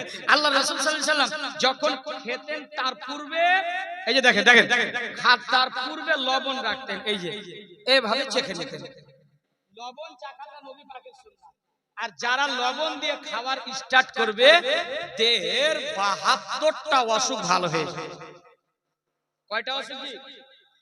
৭২। আর খাওয়ার শেষে লবণ দিন। আর যে প্লেটটাতে আপনি খেলেন, এখন তো রেডিমেড হয়ে গেছে পাতা, নাকি কে সার্ফ সাবুন দিয়ে ধুতো করবে, আর ওই যুগ নাই, পাতা রেডিমেড। ওই পাতাটাকে আপনি চেটে চেটে খান। আল্লাহ রাসূল সাল্লাল্লাহু আলাইহি ওয়াসাল্লাম এভাবে চেটে খেতেন, এভাবে চেটে খেতেন। সাহাবারা প্রশ্ন করলেন, ইয়া রাসূলুল্লাহ, এই যে এইভাবে আঙ্গুলটা চাটছেন, এভাবে চুষলেন, এতে কি বেনিফিট আছে আপনি বলুন। আল্লাহ রাসূল সাল্লাল্লাহু আলাইহি ওয়াসাল্লাম তিনি বলছেন, এইভাবে চেটে খেলে মানুষ যে তেলযুক্ত খাবার খায়, মানুষ যে ঘিযুক্ত খাবার খায়, যত খাবার খেলো, কুরবানির মাংস চড়ক, গরুর মাংস চড়ক, যত খেয়েছে, যদি আঙ্গুল চুষে চুষে সেই যে ব্যক্তি যদি চুষে খায়, তার সমস্ত খাবারগুলি হজম হয়ে যায়। আঙ্গুলের পাওয়ার কি আছে আমরা জানি না, কিন্তু হাতের তালুতে সরু সরু ছিদ্র আছে। আল্লাহ রাসূল বলছে মেদিন প্রোটিন, মেধা বের হয় প্রোটিন। এই আঙ্গুলের এত ক্ষমতা। এখন ডাল রান্না করেন আর মা বোনেরা যে শুধু একটা আঙ্গুলটা দিয়ে দেন, সকালে যদি ডালটা টক না হয়, মুফতি আফজাল জীবনে মাছ ধরবে না, আছে না? খালি একবার হাত ধরে দেখেন ডাল টক হয় কিনা, কত ক্ষমতা আছে। এর জন্য আল্লাহ রাসূল বলছে চেটে চেটে খাবো, হ্যাঁ না? ওই খাবার আমরা খাই না, বুঝেছেন তো? খাবার খেতে হবে ওইভাবে। তো মায়েদের এই খাবার খেলে, এবং মায়েরা বেশি বেশি মেহেন্দির পাতা লাগাও, গাছের মেহেন্দির পাতা হাতে লাগাও, মুখে লাগাও, চুলে লাগাও, পায়ে লাগাও, যেখানে মন সেখানে লাগাও। পুরুষেরা দুটা জায়গায় লাগাতে পাবে, দাড়িতে লাগাতে পাবে আর মাথার চুলে লাগাতে পাবে, বাকি লাগাতে পাবে না। আর মহিলারা যেখানে মন সেখানে লাগাও। আল্লাহ রাসূল বলছেন যে মায়েরা যদি মেহেন্দির পাতা ব্যবহার করে, তাদের ৭৩টা বডির অসুখ ভালো হয়। কখনো কখনো দেখবেন মানুষের হাতের ওই চামড়াগুলো উঠে যায় না, আব্রসে উঠে না, উঠে যায়। কিন্তু আল্লাহ রাসূল বলছেন এই আব্রসের অসুখ থেকে মুক্ত পাবে। আল্লাহ রাসূল বলছেন কখনো কখনো হাত পা জ্বালা জ্বালা করে, তো আল্লাহ রাসূল বলছেন মেহেন্দির পাতা ব্যবহার করো, তাহলে আপনি এই ৭৩টা অসুখ ভালো হবে ইনশাআল্লাহ। তাহলে বিসমিল্লাহ বলে খাবো আর আলহামদুলিল্লাহ বলে শেষ করব। আপনার মেয়েটাকে কখনো শিক্ষা দিয়েছে? কোনোদিনই দেননি। আপনার মেয়েটাকে দেননি, আপনার শাশুড়িকে কোনোদিনই বলেননি, আপনার শাশুড়িও কোনোদিন বৌমাকে বললো না যে বৌমা এভাবে খেতে হয় না, মা এইভাবে খেতে হয়, মা এরকম চলতে হয়, কোনোদিনই তো বললো না। শুধু শাশুড়ি হলে হবে না, আর বৌমা হলে হবে না, বৌমাকে বৌমার মতো হতে হবে, নিজের মেয়ের মতো ভালোবাসতে হবে। তো দেখবেন বৌমা আপনার জন্য ওযু করার জন্য পানি রেডি রাখবে। ওই বৌমাকে যদি মেয়ের মতো ভালোবাসেন তো অটোমেটিক জায়নামাজ মুসাল্লা বিছিয়ে দিবে। আপনি যদি বৌমাটাকে নিজের মেয়ের মতো ভালোবাসেন, আপনি যদি অসুস্থ হন আপনাকে একটু তেল মালিশ করে দিবে, মাথাটা তুলে দিবে, মাথাটা চুল দেখে দিবে, উকুন দেখে দিবে। আর যদি বৌমাটাকে বৌমার মতো দেখো, কোনোদিনই এক মুঠ ভাতও পাবা না তুমি, এক মুঠ ভাতও দিবে না, সব কথা ভাবিও না। এজন্য বলছি নিজের হয়ে আপনার নিজেরটা নিজের পরেরটা পর নাকি না, তাহলে নিজের বৌমাটাকে সেটিং করতে হবে। তো অটোমেটিক আপনার বৌমাটা দেখবেন যে শাশুড়ি মনে করবে না কোনোদিনই, দেখবেন যে এটাই আমার মা, মা ছেড়ে এসেছি দ্বিতীয় মা পেয়েছি। শ্বশুরকে শ্বশুর মনে করবে না, বাবা মনে করবে। শ্বশুরকে বৌমাকে বৌমার মতো না, মেয়ের মতো ভালোবাসতে হবে। প্রয়োজন হলে ছেলেকে ডাকো, ছেলেকে মারো, বৌমাকে আদর করো, দেখবে আপনার ওই বৌমাটা একদিন আপনার সেবা করবে, আপনার বিছানা করে দিবে, আপনার একটু খিদমত করবে ইনশাআল্লাহ। দিলের খাতায় নোট করুন, এটা চরিত্র তৈরি করুন, ইনশাআল্লাহ ইনকিলাব তৈরি হয়ে যাবে। কিন্তু আমরা ব্যবহার করতে পারছি না। বোন মা আসবে, বাবা আসবে, তোমার জন্য বুঝতে পারলেন না? পুঁটির মাছ আর বোয়ালের মাছ। আর মেয়ের শ্বশুর আসবে, জামাই বাবু আসবে দেশি মুরগার পোলা। আচ্ছা বলে ওই বৌমাটাকে ওকে ভালো দোয়া দিবে? কোনদিনই দিবে? হ্যাঁ, আমার মাটার জন্য, আমার বাবাটার জন্য শুধু মাছ করলা, কোনো পায়েস রান্না করলে না, আর তার মেয়ের বাবার জন্য, জামাইয়ের জন্য দেশি মুরগার পোলাও আর পাপড়, এতগুলো অ্যাডভান্স। আল্লাহু আকবার। তাহলে ওই বৌমাটা দেখবেন অটোমেটিক কেটে যাবে, কোনোদিনই ওকে ভালোবাসবে না। এর জন্য আমরা শুধু দোষ দিই যে মুফতি সাহেব যেদিন থেকে ছেলের বিয়ে দিয়েছি একদম বৌমা তো না, একদম আইটেম বম, মানে কিছু বললেই ফেটে যাবে। কেন ফাটবে না? আপনার দিকে ডিজে হয়? বিয়েতে ডিজে হয় নাকি? হ্যাঁ, এখন হয় না নাকি? হয়। কে বলছে হয় না? মাথা ঝুঁকালে হবে? আমি গোটা ভারতবর্ষে চলছি, কোনো এমন জায়গা নাই যে ডিজে হয় না। ডিজে হয়। আমি এই রায়গঞ্জ থেকে, বোতলবাড়ি থেকে আমি একটা জায়গায় যাচ্ছিলাম জালসা। আমার গাড়িতে ড্রাইভার থাকে এবং 4 জন সঙ্গী থাকে আমার। তো যাচ্ছিলাম, রাস্তা ব্লক, ড্যান্স হচ্ছে। আমি বললাম ভাই এটা কোন বাড়ির অনুষ্ঠান? বলে মুসলমান। বলে আচ্ছা, মুসলমানের বাড়িতে এরকম বাঙ্গাল মানুষ কত ড্যান্স পার্টি করলো। জালসাতে পৌঁছালাম, আমি বক্তব্য দিচ্ছিলাম, ইতিমধ্যে ওই গ্রামে খবর গেল যে এই বাড়ির গার্জেনটা ডিজে বাজিয়ে বিবাহ দিচ্ছিল, ওই স্ট্রোক করে মারা গেছে। বলেন, আর আপনি সুন্নাত মোতাবেক বাড়িতে বিবাহ দিলেন না, আপনি ডিজে বাজিয়ে বিবাহ দিলেন, তাহলে আপনার বাড়িতে কি বৌমা এসে নাচাবে না আপনাকে শান্তিতে রাখবে? হ্যাঁ, কসম খোদা, বৌমা যখন আপনার বাড়িতে আসবে না, আগে বউ দেখতে যাও, যাওয়ার পর দেখবে কি বৌমাটা কোরআন শরীফ পড়তে জানে কিনা, নামাজ পড়ে কিনা। প্রথমে দেখবে যে বৌমাটা শাশুড়ি শ্বশুর আছে না, শাশুড়ি শ্বশুরটা কার দিকে আছে। যদি ওর দিকে থাকে তো আলহামদুলিল্লাহ, ভেবে নিবে যে ও আমার বাড়ি, তোর মেয়েটা গেলে শ্বশুর শাশুড়িকে ভালোবাসবে। বাবার 4টা ছেলে দেখছে ওর দিকে আছে, তাহলে ভেবে নেবেন যে কোনোদিনই আপনি ভাত পাবেন না। আপনার ওই মেয়েটা যদি কোরআন পড়া থাকে, নামাজ যদি পড়ে, বিনা স্বার্থে, বিনা ডিমান্ডে, বিনা যৌতুকে বিবাহ দিয়ে নিয়ে আসে সুন্নাত মোতাবেক, তাহলে আলহামদুলিল্লাহ। এইভাবে যান, সোনা নেবেন বাপ মার কাছ থেকে? জি না, বেটা জন্ম আপনি দিয়েছেন, আপনি নিজে সোনা গড়িয়ে বৌমাকে নিয়ে নিয়ে আসেন, কিছু লাগবে না বিহাই। আর বাড়িতে যেটা খরচ হবে, যতটা বরযাত্রী পাঠাবে ততটা খরচ হবে। এটাই হচ্ছে সুন্নাত, নিয়ম তারিকা। আমরা কি করি, মেয়ের বাড়িতে মেয়েরা খরচ করে আর পুরুষের বাড়িতে পুরুষেরা খরচ করে, কিন্তু না, মেয়ের 1 পয়সা খরচ নাই, 1 টাকা খরচ নাই। সুন্নাত মোতাবেক যা খরচ আছে পুরুষের, ওলিমা হবে, মেয়েটাকে নিয়ে আসে। আরে মা, এই বেটি, এই আমার বোন, শোনো, যারা কোরআন পড়তে এখনো জানেন না, কোরআন পড়তে শিখো, মক্তবে যাও, মসজিদে যাও, অনুরোধ করে বলছি। শিক্ষা হচ্ছে জাতির মেরুদণ্ড। যার ভেতরে শিক্ষা নাই, সেই যোগ্য ব্যক্তি জিন্দেগিতে হতে পারে না। শিক্ষিত আর অশিক্ষিত দুটো সমান নাই, আল কোরআন বলছে। যদি কোরআন পাকে শিক্ষা না থাকে, শিখো কোরআন পাক। যেদিন বিবাহ হবে আল্লাহর কাছে এটাই দোয়া চাইবে, নামাজ পড়বে, সাজদায় পড়ে আল্লাহর কাছে এই দোয়া চাইবে, আল্লাহ আমার বিবাহ যেখানে হবে আমি যেন স্বামীটা নেককার পাই, আমি যেন পরহেজগার পাই, আল্লাহ দিনদার পাই, মদখোর যেন না পায়, সুদখোর যেন না পায়, বাটপার যেন না পায়। আল্লাহ তুমি ইজ্জতের মালিক তুমি, কেননা আল্লাহ আমি তোমার পবিত্র কোরআনের তেলাওয়াত করি, জানে এক নামাজের সাথে বিবাহ হয়, এক পরহেজগার ঘরের সাথে বিবাহ হয়। এই দোয়াটা চাইবা, আল্লাহর কসম দেখবা অটোমেটিক তোমার ভাগ্যতে যে স্বামী দেখবে, যদি সেই মদ পান করত, দেখবা তোমার কোরআনের বরকতে সেই নামাজ আপনার সবকিছু নেশা ত্যাগ করে তওবা করে সেই নামাজই হয়ে যাবে। যদি কোরআন তেলাওয়াত তুমি করো, কোরআন তেলাওয়াত, মেয়ে কি করবে, যেদিন বিবাহ হবে সেই দিন আপনি যৌতুক না, মেয়েকে উঠিয়ে দাও, যায় নামাজ নাও বেটি, যায় নামাজ, পবিত্র কোরআন 30 পারা কোরআন উঠিয়ে দাও, বুকে করে নিবে মা, চলো ডলি বিদায়। কে বলছে? বাবা শুধু, মা কাঁদে না, মা কাঁদতে, মহিলারা এমনিতে বেশি করে কাঁদে, কিন্তু সবারই সামনে কাঁদে না। যখন বিদায় হয় দেখেছেন তো, ইরে কান্না রে, খালার কান্না, দিদির কান্না, পড়াশোনার কান্না, কত এত কান্না শুরু করে দেয়। কিন্তু বাবা নিষ্ঠুর হয়ে চোখগুলি লাল করে দাঁড়িয়ে থাকে, কান্না করে না, কান্না করতে পারে না, কিন্তু বেটি রে তোর মা থেকে বেশি কান্না বাপ করে। কি করে জানো? যখন মেয়েকে বিদায় করে দেয়, বাপ বান্দার বাসায় চলে যায়, ঘরের খিড়কি বন্ধ করে দেয়, মুখটাকে বালিশে চাপা দেয়, হুকরে হুকরে কাঁদে, চোখের পানিতে বালিশ ভিজে যায়। আজকে যাকে লাডলি দুলারি করে মানুষ করলাম, মাথার ঘাম পায়ের তলায় পৌঁছে দিলাম, আজকে কার বাড়িতে দিলাম জানি না। আমার মেয়েটা সুখে থাকবে না দুঃখে থাকবে জানি না। বাবাও কান্না করে, মাও কান্না করে। আল্লাহু আকবার।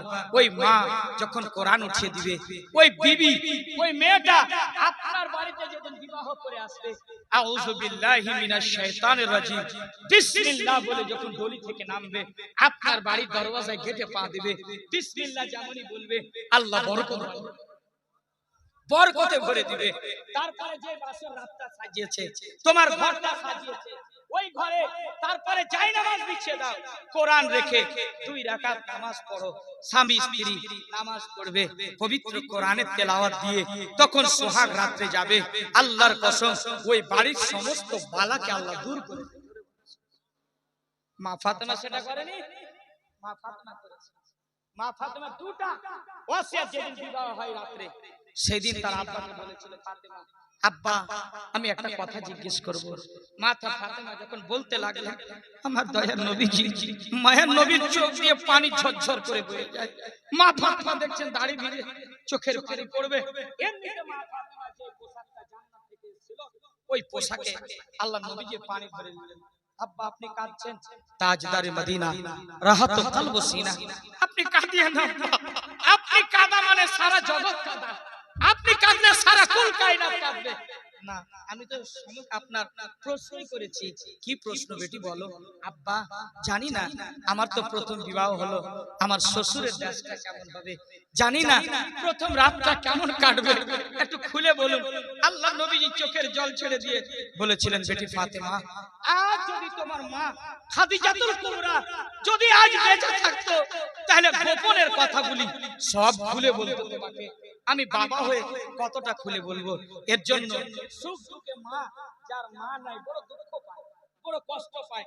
সুখ দুঃখে মা সব গোপন কথাগুলো বলবে, মেয়েকে বুঝাবে, মা এইরকম হবে, মা এইরকম হবে, হবে না বাবা? বলে না এরা মায়েরা? কিন্তু আল্লাহ নবীজি কাঁদলেন, চোখের পানি ফেলে দিলেন। তোমার মা যদি আজকে বেঁচে থাকতো সম্পূর্ণ কথা বলতো। কিন্তু বেটি ফাতেমা আমি আজকে বিবাহ রাতে তোমাকে 2টা নসিহত করছি, 2টা কথা আদেশ করছি, কোনোদিনই ভুলবা না। মা ফাতেমা বলছেন, আব্বা বলুন তো আকা, বলুন আকা। আমার নবীজি, মায়ার নবীজি বলছেন, ফাতেমা 1 নম্বর কথা, আমার জামাই হযরতে আলী যখন জঙ্গল থেকে আসবে, কোন শহর থেকে আসবে, যখন ফাতেমা বলে সালাম দিবে আর একটা ডাক মারবে, একটা আওয়াজ দিবে, লাব্বাইক বলে হাজির হয়ে দরওয়াজায় হাজির হয়ে যাবে। জোরে বলুন ঠিক আছে আব্বা, একটা আওয়াজে আমি হাজির হয়ে যাব। আজকাল মা জানে না তার স্বামী বাড়িতে নেই, ধরমপুর মার্কেটে গেছে, একটু যদি রাত হয়েছে খারাপ গেট বন্ধ, কতবার যে হাঁক মারছে, এ বিউটির মা রে, ও বিউটির মা উঠনি, উঠ উঠ, কোনো খবর নাই। তার মানে ও মরে গেছে, কোনো খবর নাই। কত যে হাঁক মারতে হয়। কিন্তু সাহাবীর স্ত্রীরা আল্লাহু আকবার সারা রাত্রি এক গ্লাস পানি দিয়ে স্বামীর শিখানের কাছে, বালিশের কাছে দাঁড়িয়ে আছে, সারা রাত্রি কেটে গেছে। সাহাবী রাসূল চোখ খুলে দেখছে, আসসালাতু খায়রুম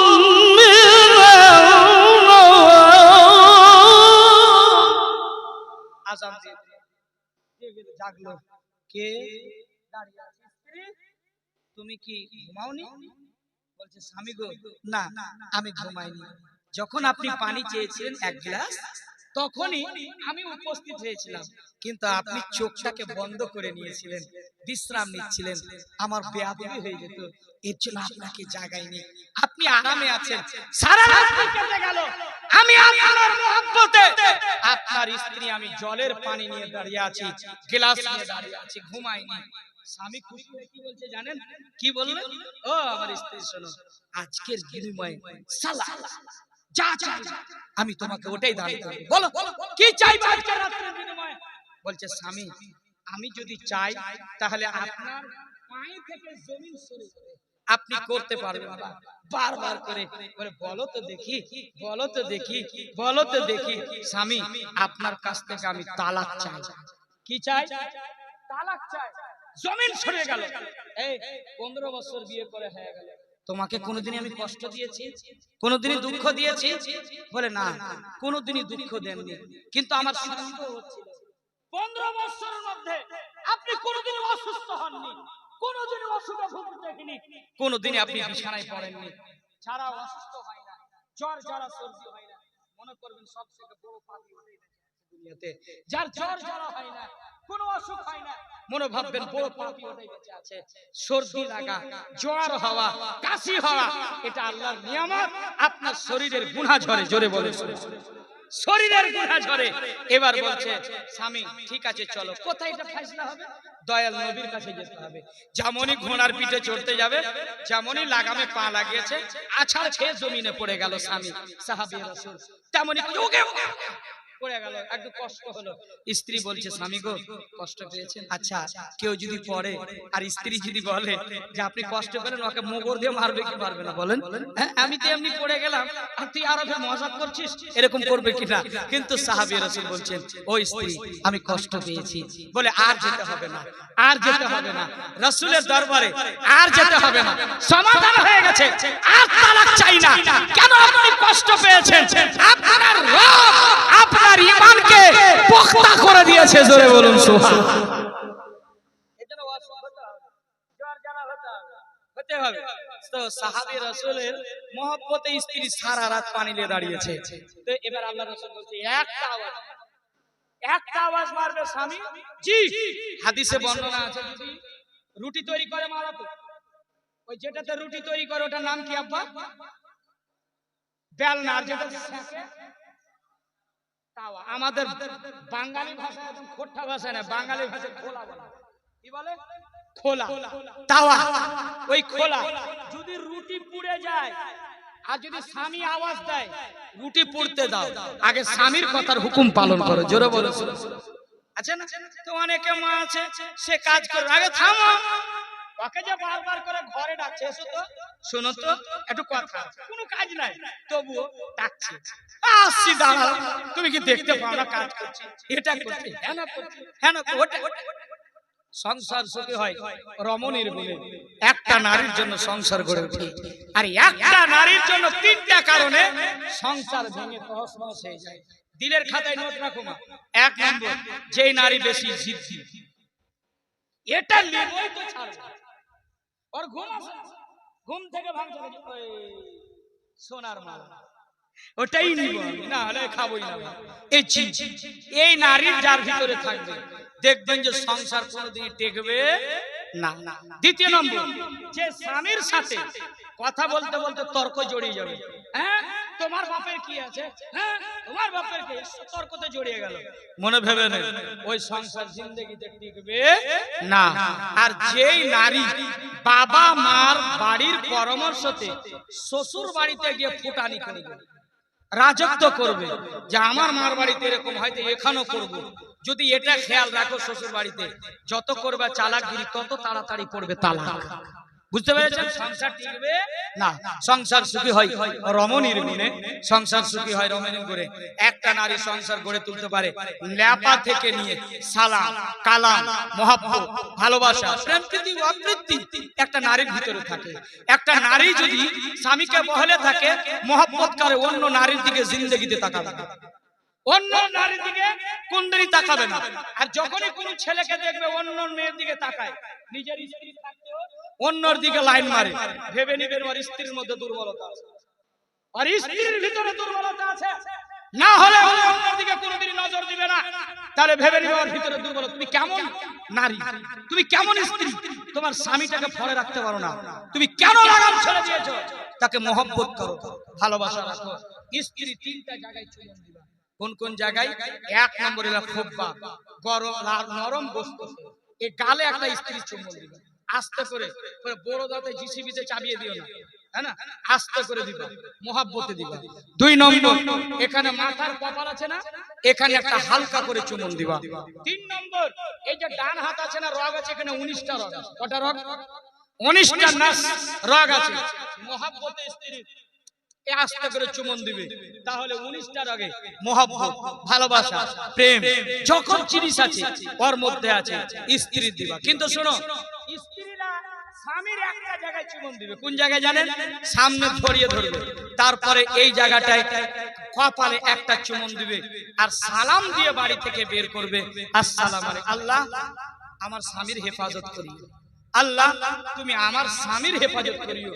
স্ত্রী যদি দোয়া করে ইনশাআল্লাহ কোনো বালা মুসিবত আসবে না। এতগুলো গুণ আছে, তো মহব্বতে কোন দিক থেকে কোন দিকে লাইন চলে গেছে আমি বুঝতে পেরেছেন? একটু মহব্বতে বলেন ইয়া রাসূলুল্লাহ। তাহলে ওই মেয়েটা কোরআন সকালে পড়বে, সন্ধ্যায় পড়বে, আপনার বাড়িতে ফজরের সময় পড়বে, ওই বাড়িতে বরকত হবে কি হবে না বাবা? বলেন হবে না? হবে না? একটু মহব্বতে বলেন সুবহানাল্লাহ। মদিনা যাইতে পারে, একটু রেসটা কমে গেছে, একটু জোরে বলেন আবার। মদিনা তোরা পড়না রে, তোরা পর আস্তে আস্তে বল।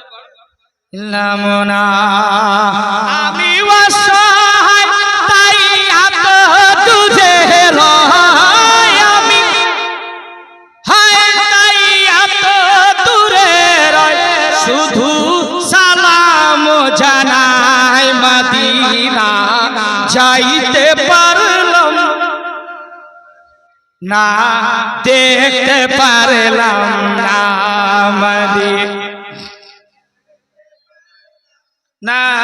মদিনা আরবের উবাল হাওয়া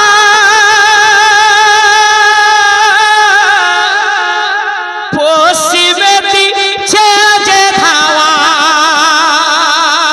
আর গরিবের দুঃখী সালাম, গরিবের দুঃখী সালাম পৌঁছে দিও না, মদিনা চাইতে পার। কতটা ছিলে চাচা? বাড়িতে ছিল নাকি?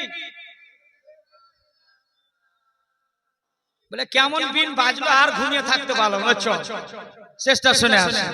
বলে আর থাকতে পারলাম কোথায় জানেন? পুরুলিয়া ডিস্ট্রিক্ট। বেশিরভাগ প্রধান বক্তা হিসাবে দেয়, মানে প্রধান বক্তা আকর্ষণীয়, বুঝতে পারছেন?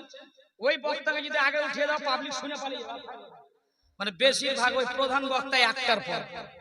আমিও তখন ভাবি একটার পর যখন দিবি তখন আমিও ওইভাবে শোনাবো, চল শ্রোতা তো পাওয়া যাবে না, তাহলে একটা বিন বাজে, বুঝতে পারলে? ওই বিন যখন বাজে তখন সাপ আর থাকে না, গানা সবাই চোখ করছে আর আসছে, কি ব্যাপার ঘুমিয়ে এলেন? হ্যাঁ, বলে এত চেষ্টা করলাম ঘুমাবার কিন্তু আর থামতে পারলাম না, যে বিন বাজলো বলে শুনেই আছে। একটু চল সকলে মদিনা মদিনা দেখতে পাইলাম না, মদিনার নাম কত সুন্দর,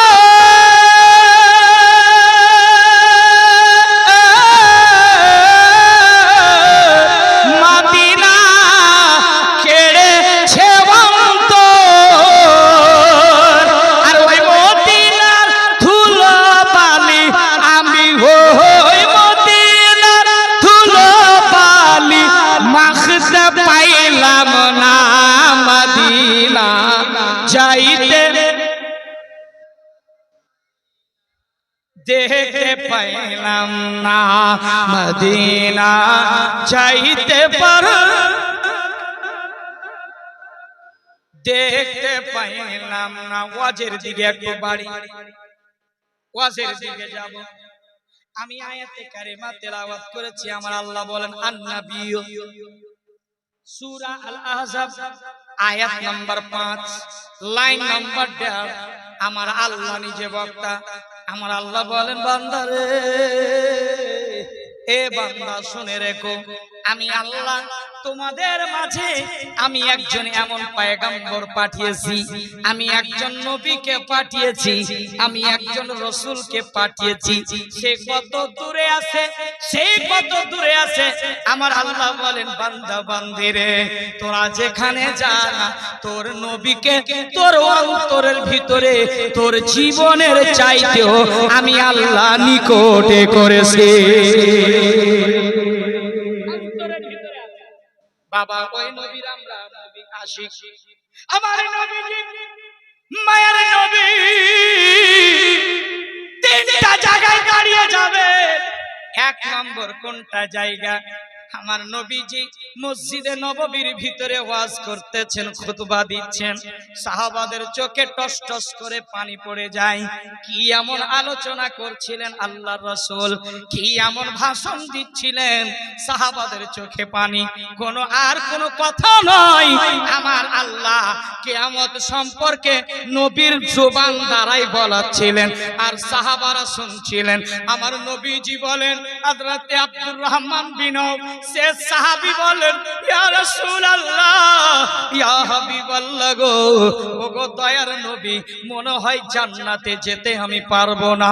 কেন না, যেই রকম শুনলাম বক্তব্য, জান্নাত যাওয়া খুব কঠিন হয়ে যাবে। আমার নবী যে মায়ের নবী গো, রহমাতাল লিল আলামিন নবী বলেন, উম্মত রে, টেনশন করো না, আমি নবী মুস্তাফা তিনটা জায়গায় দাঁড়িয়ে যাব।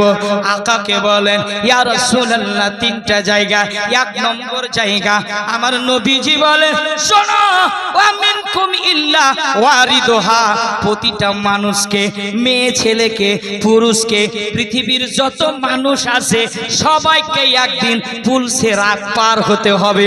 ওয়া মিনকুম ইল্লা ওয়ারিদুহা, আমার আল্লাহ পবিত্র কোরআনে বলেন, ওয়া মিনকুম ইল্লা ওয়ারিদুহা, প্রতিটা মানুষকে পুল সিরাত পার হতে হবে। আমার নবীজি, মায়ার নবীজি রিসালাতি জবানে বলছেন, উম্মত রে, ওই রাস্তাটা একদিনের হবে না রে, 2 দিনের হবে না, 3 দিনের হবে না। আমার নবীকে বলেন, ইয়া রাসূলুল্লাহ, ওই রাস্তাটা কত দিনের হবে? আমার আকা মুস্তাফা বলেন, উম্মত, ওই রাস্তাটা হবে 30,000 বছরের রাস্তা। আল্লাহু আকবার বলেন। জি, ডাবলু 500 টাকা দান করেছে, সকলে বলেন আল্লাহুম্মা আমিন। মাবুদ, ডাবলু ভাই কবরস্থানের জন্য যেটা হবে আখিরি জায়গা, যেই ঘরের ভিতরে আলোর ব্যবস্থা নাই, হ্যালোজেন নাই, এই যে মা পাখা ঝুলাওছো, এই পাখার ব্যবস্থা থাকবে না। ওই ঘর এমন একটা ঘর, যেই ঘরে কোনো আলো বাতাস পাবে না রে। ও এমন একটা ঘর, জানালা নাই, ঘর আছে দুয়ার নাই, মশারদানি নাই, কত মশাতে কামড়াবে, কত না কত বিচ্ছুতে কাটবে, এমন একটা ঘর কবর বলে। এ বান্দা বান্দিরা শুন রে, আমার কাছে যখন আসবি, আমি মৌলভী সাহেব চিনি না, আমি হাজি সাহেব জানি না, আমি মুফতি চিনি না, আমি মাস্টার চিনি না, আমি স্কুলের টিচার জানি না, কাউকে চিনি না, শুধুমাত্র একটা চিনি, যার আমল ভালো হবে, যার আমল ভালো হবে তার সাথে ব্যবহার আমি ভালো করব। জোরে বলুন সুবহানাল্লাহ। ডাবলু ভাই কবরের জন্য এই 500 টাকা দিয়েছে। মা হয়তো আছে না নাই, কে ডাবলু ভাই কোথায়? আপনার মা আছে, বাবা আছে, কিন্তু আত্মীয় স্বজন কবরে চলে গেছে। মাবুদ, যারা হয়তো আজকে কবরস্থানে দানগুলি করবে, মাবুদ গো, শেষ জায়গাটা হচ্ছে কবরস্থান। জানি না দুনিয়াতে বেঁচে আছি যতদিন, সন্তান হয়তো যাবে, তারপরে কে যাবে যাবে না, কিন্তু আর কে যাবে কি যাবে জানি না। কিন্তু এই দান এমন একটা জিনিস রে মা, এমন একটা জান, দান একটা ভালো জিনিস। আল্লাহর কসম, দানটা দিলে কিয়ামত হাসর তক ওই কবরে সাদকাতু জারিয়া হিসাবে কবরে পৌঁছাতে থাকে। ডাবলু ভাই 500 টাকা দিস। মা, আমি বলবো এই কবরের জন্য একটা এমন আখেরি জায়গা, মা কবরে আছে, দাদা কবরে আছে, স্বামী কবরে আছে, জানি না কবরে কি অবস্থায় আছে। কিন্তু যারা যারা আজকে জালসা শুনতে এসছেন তাদের রূহ এমন করে বলছে, এক অপরকে বলা বলি করছে, দেখ দেখ আজকে ধরমপুরে এমন একটা কবরস্থান উন্নতি কল্পে জালসা দিয়েছে, ওখানে আমার বোন গিয়েছে, আমার ভাই গিয়েছে, আমার মা গিয়েছে, আমার দাদু গিয়েছে, হয়তো আজকে আল্লাহর ওয়াস্তে এই সাহাবান খানায় কবরস্থানে দান করবে, আর যেমনই দান করবে তেমনই আমার রূহটা খুশি হয়ে যাবে। আব্বা জান, ধরমপুরের মাদেরকে বলবো 1000 টাকা চাইবো না রে মা, লক্ষ্মী ভান্ডার তো আমার দিদি মমতা ব্যানার্জি দিচ্ছে, 1000 টাকা চাইবো না আপনার কাছে। আজকের মোহাব্বতে এই জালসায় বসে 500 টাকা যদি আপনি দিতে পারেন খুশি হয়ে, আল্লাহর কসম কবরস্থানে পৌঁছে যাবে।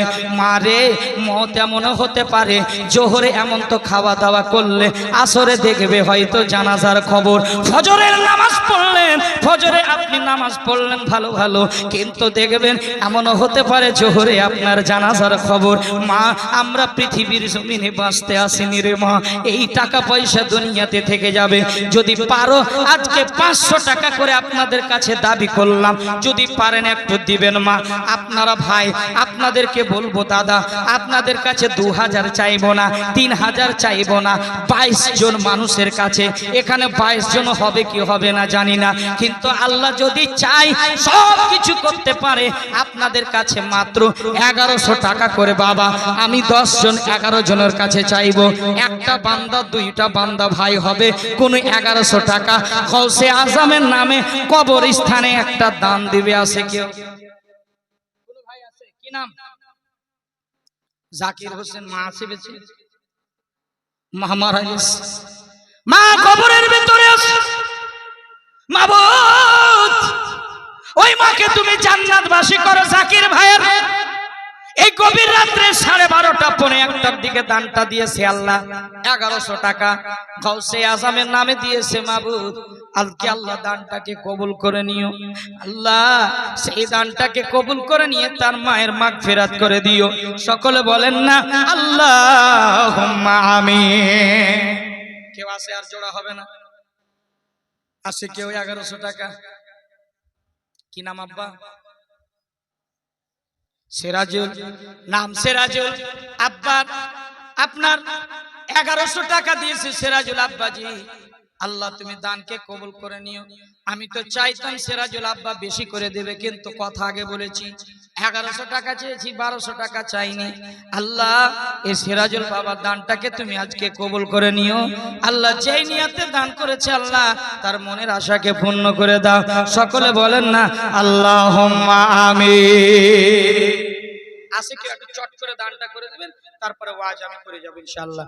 যে হয়তো ঘুম আসছে ওর কানের কাছে যাবে সুবহান, তাহলে ঘুম আর অনেক মা ঢুল, আর ঢুলার কারণ আছে কেন? হ্যাঁ, কি নাম আপনার?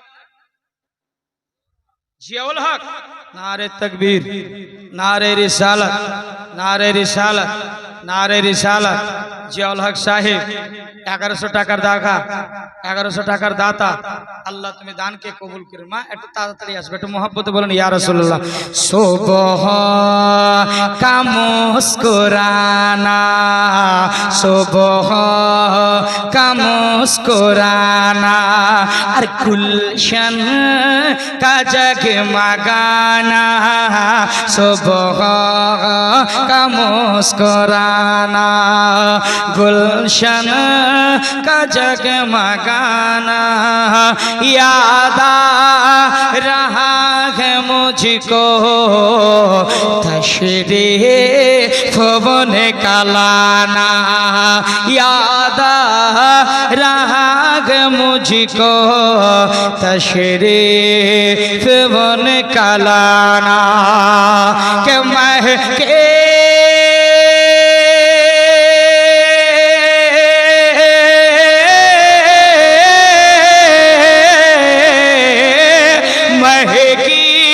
हुई फजाए ये गीत गा रही है, की हुई फजाए ये गीत गा रही है,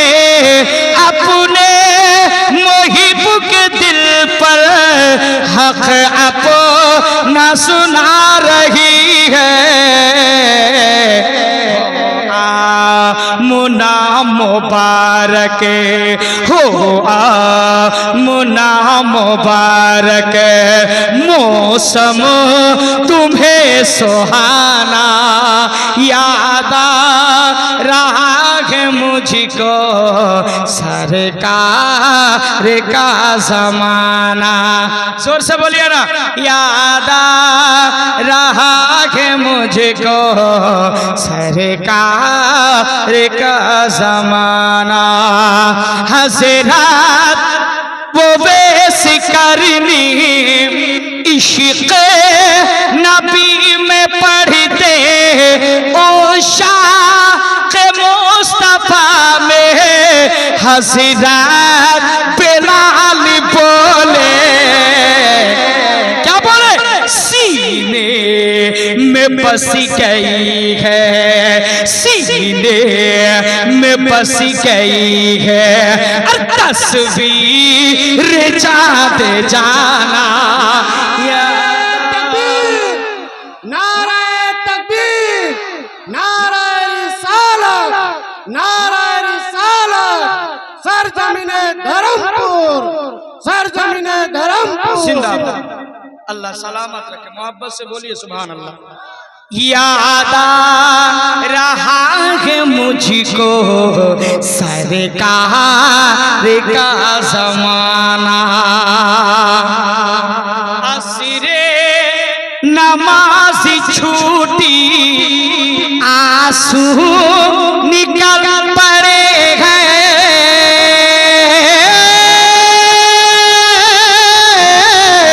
असरे नमाज छूटी आंसू निकल पड़े हैं रुखसारे मुस्तफा में जैसे ही आ पड़े हैं।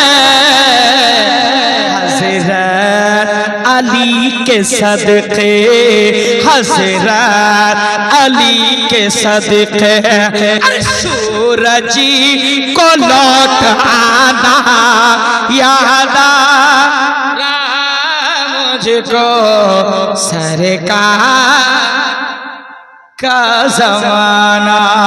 याद आ रहा कि मुझको सरकार का जमाना। कि टूटी हुई चटाई मेरे नबी का बिस्तर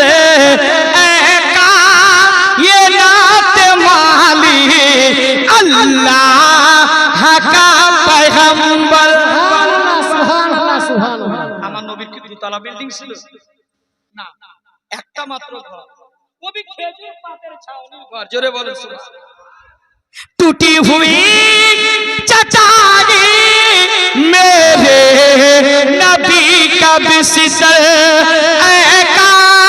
ये नात माली अल्लाह का पैगंबर।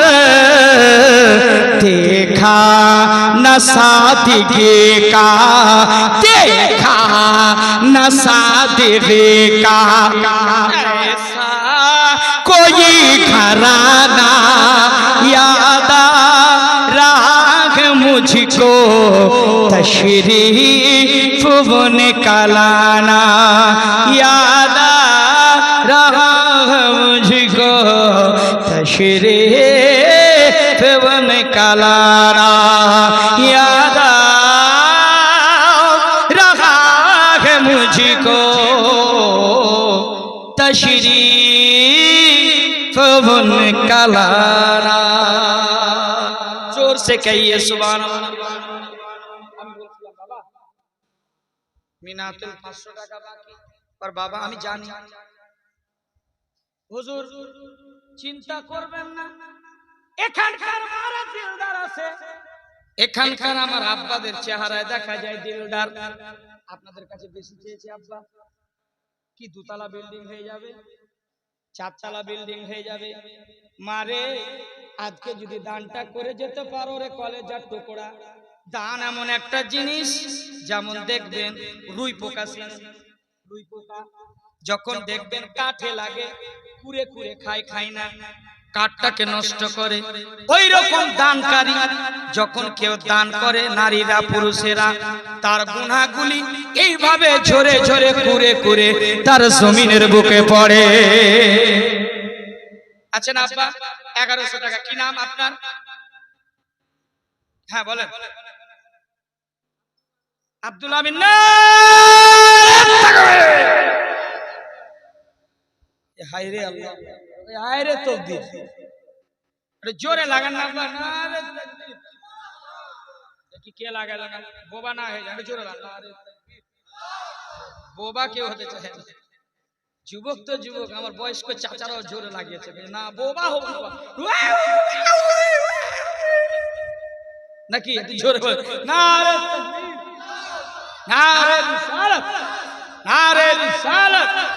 সুবহানাল্লাহ। 1100 টাকা খাতা, 5 জন হয়েছে, আর মাত্র 5 জন। আব্বা কেউ হবে না? মা আছে কবরে, কবরটাকে স্মরণ করে একটু আখেরি জায়গার জন্য 1100 টাকা চেয়েছে। প্রত্যেকে দিবেন এটা আশা রাখছি। আপনাদের কাছে নাই, দিবেন না আব্বা? 1100 টাকা। সুবহানাল্লাহ, মাশাআল্লাহ। কেউ একজন দাঁড়িয়ে যান আল্লাহর ওয়াস্তে। মা তোমরা কি আমার ভাষা বুঝতে অসুবিধা করছো না, না টাকা নিয়ে আসে? কমিটির লোক যাও তো ভাই, ওর খাতা কলম নিয়ে ওরা লেখাইবে, যাও তো 500 টাকা করে দিও, বেশি না 500 টাকা করে দিও আল্লাহর ওয়াস্তে। এই যে মা দিবে, যে একটা হাত উঠিয়েছে আমার মা, দেখেন আল্লাহ যে হাতটা একজন মা আমার উঠিয়েছে, আল্লাহ আজকের মেহফিলে তুমি দানটাকে কবুল করে নিও। আজকে যে এই যে আমার একটা বোন উঠিয়েছে, দেখো তো এই যে 500 টাকা দাও দাও। এই ইউটিউবার ভাই একটু নিয়ে নিও তো, এরা আহলে সুন্নাত ওয়াল জামাতের কাজ করছে। হ্যাঁ মাশাআল্লাহ, টাকা আল্লাহ ভালো আছে আলহামদুলিল্লাহ। এখানকার মায়েরা টাকা রেখে, এই যে আমার একটা বোন 500 টাকা দিয়েছে। আল্লাহ এই 500 টাকা তুমি তোমার দরবারে কবুল করে দিয়ে। তো মায়েরা কজন দিচ্ছে? 200 টাকা দিচ্ছে। মা 500 টাকা চেয়েছে। জালসার জন্য শুনতে গেলে টাকাটা কিছু বেঁধে নিয়ে যাবে, হ্যাঁ না? আল্লাহর ঘরে দিতে হয় কমসে কম, খালি হাতে বের হতে হয় না। ফুচকা খাবা, জিলাপি খাবা, ওটা লিবা অনেক তো টাকা নিয়ে যাবে। আমি বাবাদেরকে বলবো 1100 টাকা চেয়েছে, বেশি চেয়ে নি আব্বা। শ্রোতা কম হলো, এখানে দম আছে আলহামদুলিল্লাহ, আছে তো দেন ইনশাআল্লাহ। ঈমানটাকে মজবুত করেন। কয়েকদিন আগে জানতে দেখলেন সোশ্যাল মিডিয়াতে, দেখছেন না? একটা আমির নামের লোক ও হজ করতে যাচ্ছে না এয়ারপোর্টে, লিবিয়ার মানুষ। ও তো বাড়ি থেকে বের হয়েছে হজের নিয়তে, কিন্তু কাগজে কিছু ভুলের কারণে ওর সব দরওয়াজা বন্ধ। হ্যাঁ, সাবিনা 500 টাকা। আল্লাহ সাবিনা বলে দানটাকে কে দিল? একজন মা দিয়েছে। আল্লাহ এই দানটাকে তুমিও কবুল করে নিও। গভীর রাত্রে দিয়েছে আল্লাহ, একটার সময়, বেশি না, আর 15 মিনিট আপনাদের মাঝে আছি ইনশাআল্লাহ। অটোমেটিক 2 ঘন্টা আওয়াজ হয়ে যাবে, কেন 2 ঘন্টার উপরে ঘড়ি কাটা বড়। মহব্বতে আসুন একটু দিল খুলে। আল্লাহু আকবার। ওই জাহাজ আর ও লোকে নিবে না, বলে দিল এখানে যে ফ্যাসিলিটি আছে, যে নিয়ম, সেটা মানতে হবে। দ্বিতীয়বার জাহাজ ল্যান্ড করা যাবে না। ঠিক আছে, বন্ধ করে দিল। একবার উড়ান দিল, জাহাজ গেল না, কিছু কারণে ফিরে আসে। আর একবার উড়ান দিল, ফের ফিরে আসলে যাচ্ছে না। জাহাজের ক্যাপ্টেন শেষ পর্যন্ত বলেছিল, ভাই যে হজ যাত্রীটা আছে, যতক্ষণ পর্যন্ত ওকে না নিব আমি আরব দেশে জাহাজ নিয়ে যাব। আল্লাহর কসম, ওই ব্যক্তি আমিরকে, লিবিয়ারকে, লোকটাকে ডাকা হলো, তাকে 3 জন মা দিয়েছে 500 করে। নাম বলতে মানা করে, তাহলে নাম বলবো না, আল্লাহ সবই জানে, হ্যাঁ না? কে দিয়েছে আর কে দাওনি আল্লাহ ভালো জানে। মা একটু দানটা দিবে। মাগে স্বামী কোনোদিনই দোয়া করবে কিনা জানি না, বেটার ভরসা করিও না, ছেলের ভরসা করিও না যে আমার জন্য হয়তো দোয়া করবে। ভুলে যাও, কিছুদিন পর চাহারন চালিশে যে হচ্ছে কিনা দেখবেন যে উঠে যাবে, বন্ধ, দোয়াও বন্ধ হয়ে যাবে। যুগ এমন চলে আসবে রেডিমেড। 3 জন করে মায়েদের তরফ থেকে,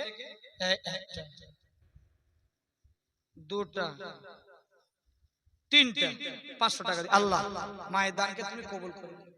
আর আল্লাহ রাসূল বলেছেন মায়েরা যেন বেশি বেশি দান করে। আল্লাহ রাসূল বলেছেন, কেন? মায়েরা বেশি গুনাহ করে, আর বেশি বেশি দান করার ফজিলত বয়ান করেছেন। শুনেন, এবার ঈমান এমন একটা জিনিস, ইমান একটা জিনিস, তো যতক্ষণ পর্যন্ত ওকে জাহাজে না বসাইলো ততক্ষণ পর্যন্ত আরবে নিয়ে গেল না। কালকের ঘটনা কতজন মারা গেল? 242 জন মারা গেল না? কোথায়? গুজরাটে। অনেক ছিল, স্বপ্ন ছিল লন্ডনে যেত গোটা পরিবার স্ত্রীকে নিয়ে সাথে করে, স্বপ্ন শেষ, জাহাজই শেষ হয়ে গেল। তো আজ আছেন, কালকে কোনো ভরসা আছে? কিছু আছে ওরা ভেবে চলে যে জাহাজ অ্যাক্সিডেন্ট হয়ে যাবে, কোনোদিন না। কিন্তু আজকে আপনার কাছে 1100 টাকা চাইলাম, তা আপনার জন্য ভারী হয়ে গেল চাচা? ভারী হয়ে গেল? জায়গা 2 মাসে দিয়ে 3 মাসে দিয়ে, কিন্তু কবরস্থানের জন্য একটু দেওয়া যাবে না? সুবহানাল্লাহ। মায়েদের তরফ থেকে একজন 100 দিয়েছে, আরে 100 পরে নেব, আগে 500 টাকাটা দাও না, তারপরে হবে ইনশাআল্লাহ। আমি বলছিলাম সুবহানাল্লাহ, মাশাআল্লাহ, যে যেটা ওয়াসিয়াত মা ফাতেমা করেছিলেন, কি ওয়াসিয়াত? 1 নম্বর, ওই যে এক আওয়াজ যখন দিবে স্বামীকে তখন দৌড়ে আসবে।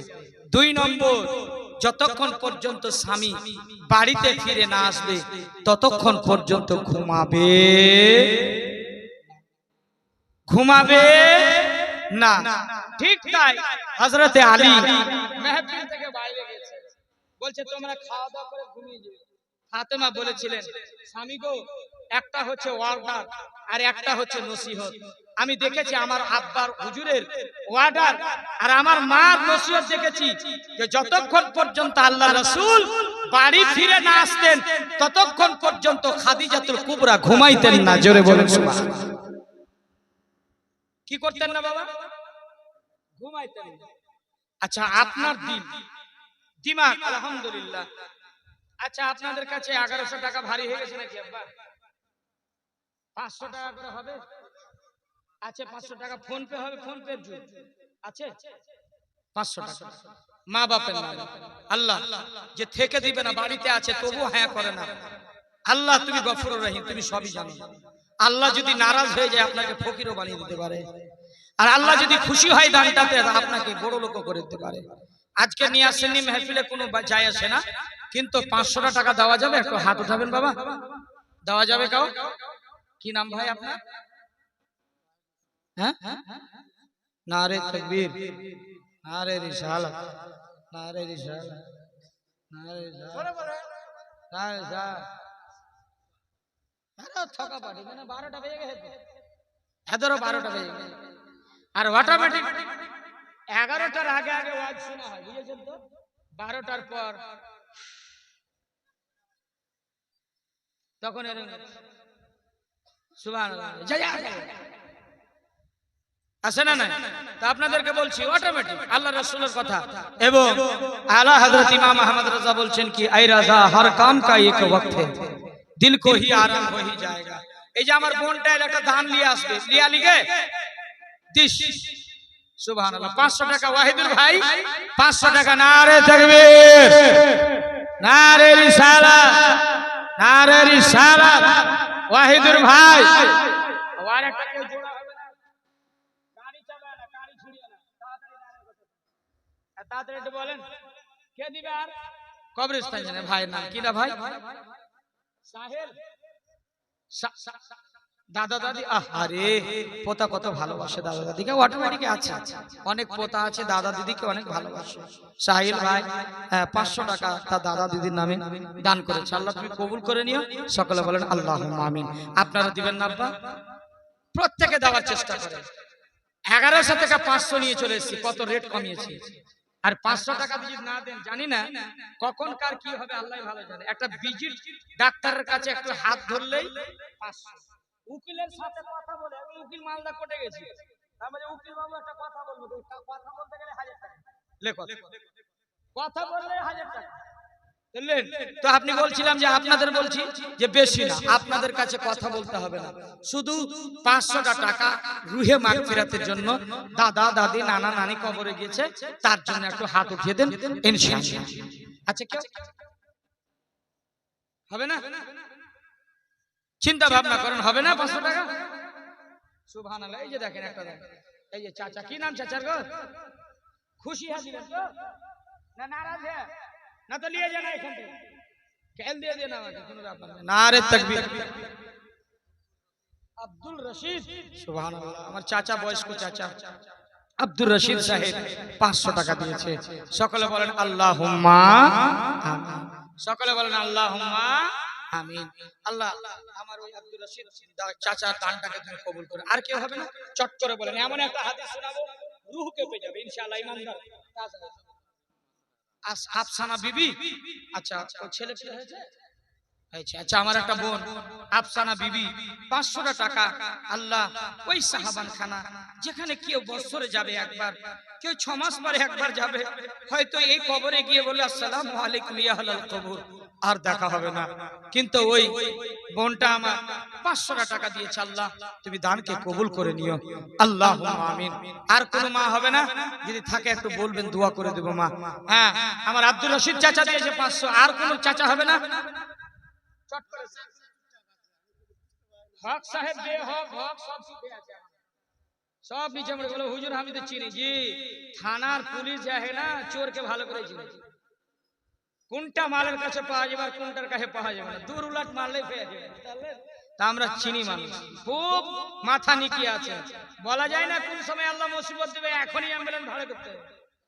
আল্লাহ ভালো জানে, ওই আসর থেকে বাঁচায়। 500 টাকা দিতে আব্বা খুব আমরা কৃপতা করছি। হবে না আব্বা? মা বাপের নামে, দাদা দাদির জন্য 500। এই চেয়ারে তোরা বসে আছিস, তোর কাছে টাকা নেই? এত দিস তো মা। সুবহানাল্লাহ, মাশাআল্লাহ। এই যে একটা বোনটা নিয়ে এলো বাড়ি থেকে, ওর কাছে যাও, 500 টাকা নিয়ে এলো না, কটি নিয়ে এলো, যাও যাও। সুবহানাল্লাহ। আর একটা দান দাও, তারপরে ওয়াজ স্টার্ট করে দিন। আচ্ছা, কেউ একটা কলম দিলে ওয়াজ স্টার্ট করে দিন ইনশাআল্লাহ।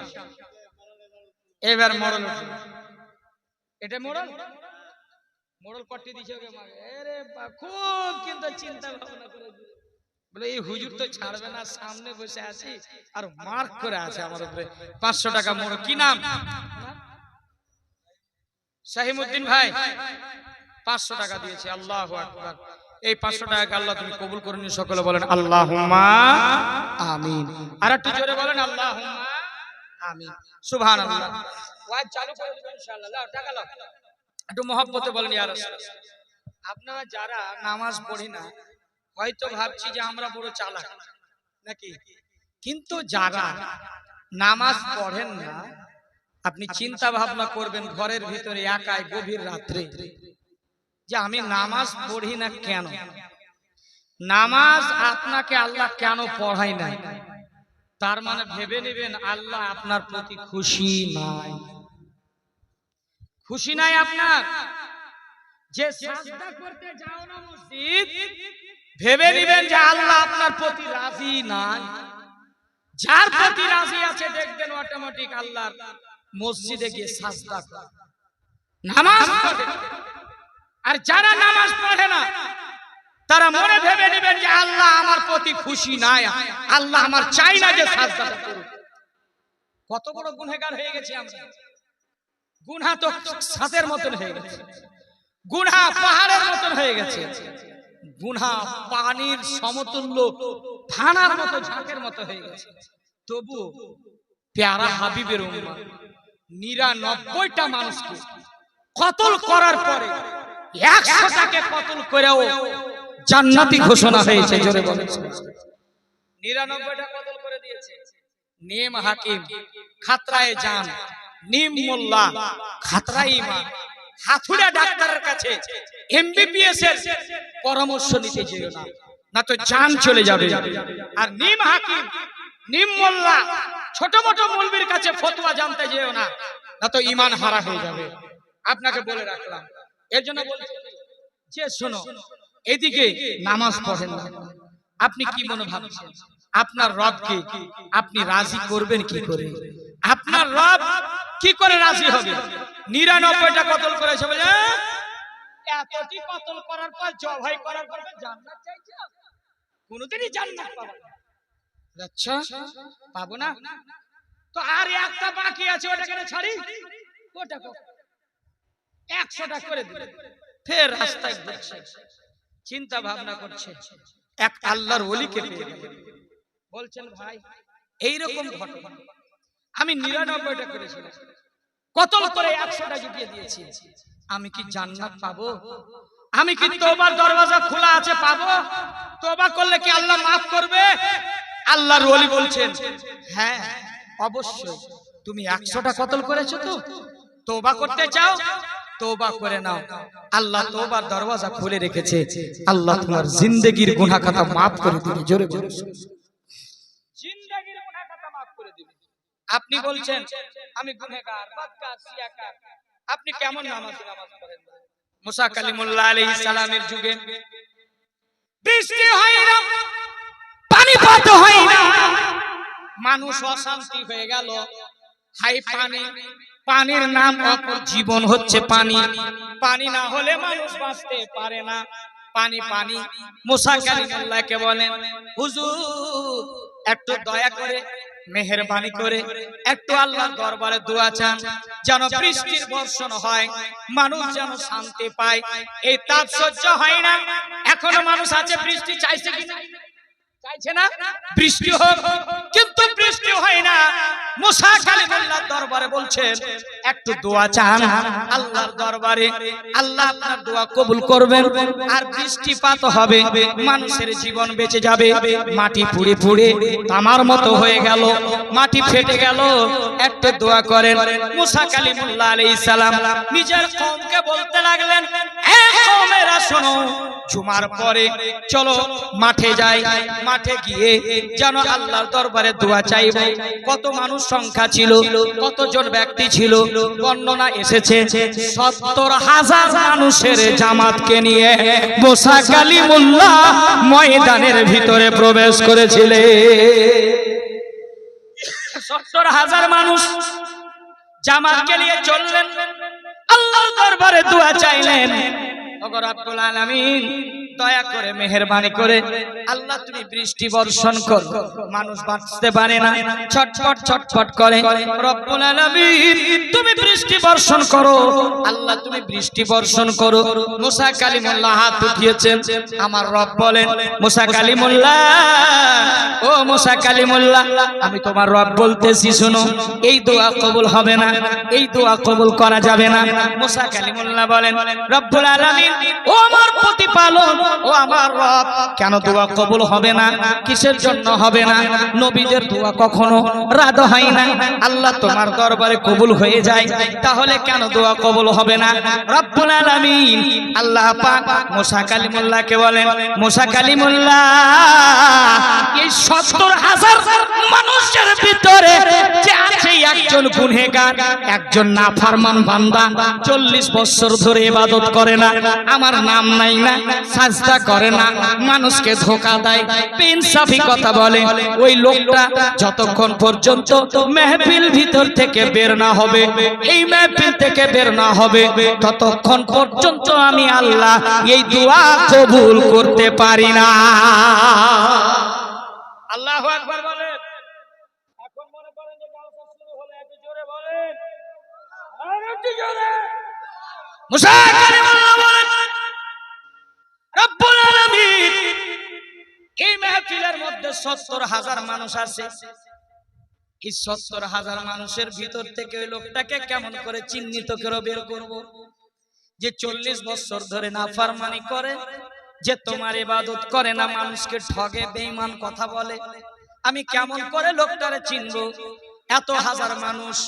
আমার রব বললেন, মুসা কালিমুল্লাহ, পাহাড়ের উপরে চলে যাও, এমন একটা জোরে করে আওয়াজ দাও, সে আওয়াজ ওই ব্যক্তিটার কানে যাবে, ওই ব্যক্তিটা মেহফিল থেকে বেরিয়ে যাবে। মুসা কালিমুল্লাহ আবার প্রশ্ন করলেন, রব্বুল আলামিন, আমি মুসা কালিমুল্লাহ 70,000 মানুষের জামাত, জনগণ সাধারণ নয়, কেমন করে আওয়াজটা পৌঁছাবে?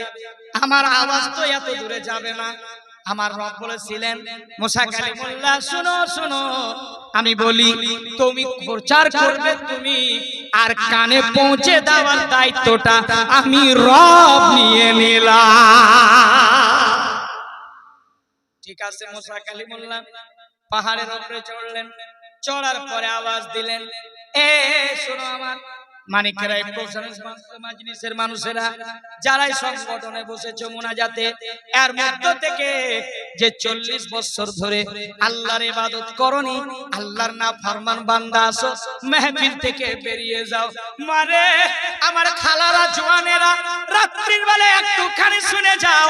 আল্লাহ বলেন বান্দার কানে খবরটা পৌঁছে দিল যে মানুষটা 40 বছর ধরে ইবাদত করেনি, যে নাফরমান ছিল, যখন কানে আওয়াজটা গেল তখন জানতে পারলো এই কথা তো আমাকে বলছে। আমি 40 বছর ধরে আমি আল্লাহর ইবাদত করি নাই, আমি আল্লাহর দোয়া করি নাই, আমি আল্লাহর দরবারে মাথা নত করিনি, এটা তো আমাকেই বলছেন মুসা নবী। আল্লাহর কসম, এই কথা যেমনই শুনেছেন ওই ব্যক্তিটা কি করলেন, এমন একটা চাদর নিলেন, চাদর নেওয়ার পর মুখটাকে ঢেকে নিলেন, ঢেকে নেওয়ার পর মুখটা নিচু করে নিলেন, আর এমন করে কান্না শুরু করে দিলেন। ডুকরে ডুকরে কাঁদে, এমন ডুকরে ডুকরে কাঁদতে লাগলো, চোখের পানি দাড়ি ভিজে ভিজে জমিনে টস টস করে পড়ে। পাশের মানুষ জানতে পারে গো এই লোকটা আবার কেন কেঁদে যায়, এই লোকটা কেন কাঁদছে, যারে যারে কেঁদে যায়, যারে যারে কেঁদে যায়। এই কাঁদা অবস্থায় হযরতে মুসা কালিমুল্লাহ 3 বার বললেন, কেউ তো বের হয় না, কেউ তো মাহফিল থেকে বের হয় না, চারিদিকে ঘুরছেন, কেউ তো বের হয় না, কিন্তু শুধুমাত্র একটা মানুষ সাদা কাপড় দিয়ে মাথা ঢেকে ঢেকে টুকরে টুকরে রবের দরবারে কাঁদতেছে। রব্বুল আলামিন, আমি বড় গুনাহগার মাবুদ, আমি তো বড় খাতাকার, আমি তো বড় শিয়াকার, আমার মতো গুনাহগার পৃথিবীর জমিনে নাই। রব্বুল আলামিন, আজকে এই ভরা মাজলিসে এই মাহফিলের মধ্য থেকে যদি আজকে আমাকে বের করে দেওয়া যায়, আমি রুসওয়া হয়ে যাব, আমি বেইজ্জতি হয়ে যাব। এই মাজলিসের মধ্যে শুধু আমি একাই নাই, আমার বৌমা আছে, আমার স্ত্রী আছে, আমার ছেলে আছে, আমার পাড়া প্রতিবেশী আছে, আমার সব প্রজারা আছে। এই মানুষের ভিতরে যদি আমাকে বের করা যায়, আমি রুসওয়া হয়ে যাব, আমি জলিল হয়ে যাব, আমি খার হয়ে যাব। রব্বুল আলামিন, তোমার নাম রহমান, তোমার নাম রহিম, তোমার নাম করিম, তোমার নাম জব্বার। মাবুদ গো, দয়া করে মেহেরবানি করে তুমি আমাকে ক্ষমা করে দাও। টুকরে টুকরে যখন কাপড়টা ফেলে কেঁদে যাচ্ছে, কেঁদে যাচ্ছে, এমন করে সৃষ্টি দিয়ে আওয়াজ দেয়, রবকে বলে মাবুদ, ইজ্জতের মালিক তুমি আল্লাহ, তুমি আজকে বাঁচাইয়া দাও। এতদিন ধরে 40 দিন ধরে তুমি তো রুসওয়া করনি আল্লাহ, কোন তুমি বেইজ্জতি করনি আল্লাহ, তুমি আজকে ক্ষমা করে দাও। আমার রব কত মেহেরবান গো, আমার রব কত সাখী গো, আমার রব কত দয়ালু। আমার আল্লাহর কাছে যখন বান্দা যখন দিল থেকে কাঁদতে লেগেছে, চোখের পানি যখন ঝরে যায়, আমার রব্বুল আলামিন, আমার মালিকে কায়নাত, আমার রব কি করলেন, সাথে সাথে ওই ব্যক্তিটার সমস্ত গুনাহ জীবনের ক্ষমা করে দিলে। জোরে বলেন না সুবহানাল্লাহ, আর একটু আওয়াজ খুলে বলেন আল্লাহু আকবার। বন্ধুরা, মায়েরা, খালারা, বুবুরা, রাত্রির বেলা শুনে যান। এই যুবকেরা, আমার একটা কথা শুনো, আপনি নামাজ পড়েন না, আপনি রোজা রাখেন না, আরে মা আপনি নামাজ পড়েন না, আপনি যাকাত দেন না, আপনি স্বামীর নাফরমান, এতগুলো গুনাহ করেছেন, আজকের মাহফিলে তওবা করে উঠবা, আজ থেকে গুনাহ করব না। আল্লাহর কসম, ওই ব্যক্তি যখন তওবা করলেন, আমার আল্লাহ তওবাকে maaf করলেন, গুনাহকে maaf করে দিলেন, তওবাকে কবুল করলেন। সাথে সাথে আমার আল্লাহ রহমত বর্ষিত, আল্লাহর সাথে সাথে বৃষ্টিপাত করে দিল, বৃষ্টিপাত করে দিল। মুসা কালিমুল্লাহ আল্লাহর পয়গম্বর, যে মুসা কালিমুল্লাহ আল্লাহর সাথে কথা 1,24,000 তিনি লাইভে কথা বলেছেন। কত? 1,24,000 আমার রবের সাথে কথা বলেছেন। আমার রব বলেন, মুসা তুমি আমাকে দেখতে পারো না, তুমি আমাকে দেখতে পারো না, তুমি একজনকে যদি পৃথিবীর জমিনে দেখতে পাও, আমাকে দেখে নিলা, সেই ব্যক্তি হচ্ছেন আমার রাসূলুল্লাহ সাল্লাল্লাহু আলাইহি ওয়াসাল্লাম। মুসা কালিমুল্লাহ প্রশ্ন করে দিলেন, আল্লাহ ওই ব্যক্তিটা তো বের হয়নি। 40 বছর ধরে নাফরমানি করছে, বেঈমানটা তো বের হয়নি। কিন্তু বৃষ্টি কেন দিয়ে দিলে? আমার আল্লাহ বলেছিলেন মুসা কালিমুল্লাহ, যেই বান্দাটা আমার 40 বছর ধরে পর হয়েছিল, আজ নিজের হয়ে গেছে, আর আজকে নিজের ভুলটা ভুল ভেবে আমার কাছে ক্ষমা চেয়েছে। আমি রহমান, আমি রহিম হয়ে আমি তার গুনাহ মাফ করে দিয়ে আমি আল্লাহ তাই তো সাথে সাথে বৃষ্টি বর্ষণ করে দিয়েছি। যতই খাতা করা হয়, যতই নাফরমান হয়, আল্লাহর দরবারে যদি টুকরে টুকরে কাঁদতে পারো, তাহলে রব আপনার শুনবে। তাহলে রেডিমেড নামাজ পড়িও না। নামাজও পড়ছে আর দোয়া করছে। আল্লাহ, ইমাম সাহেব দোয়া করছে, আল্লাহুম্মা আমিন, আল্লাহ, ওই এরকম করে হাত করে, আল্লাহ আমার ডাক্তার, আমার ছেলেকে ডাক্তার বানিয়ে দিয়ে প্রফেসর বানিয়ে দেবে। পাগল, জিন্দেগিতে বানাইবে না। ও যদি হাত পাচলায় দোয়া করতে যে ধ্যান অন্যদিকে আছে, জিন্দেগিতে কবুল হবে না। আল্লাহ বলছেন ওয়াকালা রাব্বুকা উদুনি ইস্তাজিব লাকুম। আল্লাহ সূরা আল মুমিনের মধ্যে আল্লাহ পরিষ্কার ভাবে বলছেন, বান্দারে, এ বান্দি, গভীর রাতে তুমি যদি ওযু করে নামাজ পড়ে মুসাল্লায় বসে যদি একটুখানি হাত উত্তোলন করে দোয়া করতে পারো, আমি আল্লাহ তোমার দোয়া হাত ওঠার আগে আগে আমি আল্লাহ কবুল করে নি।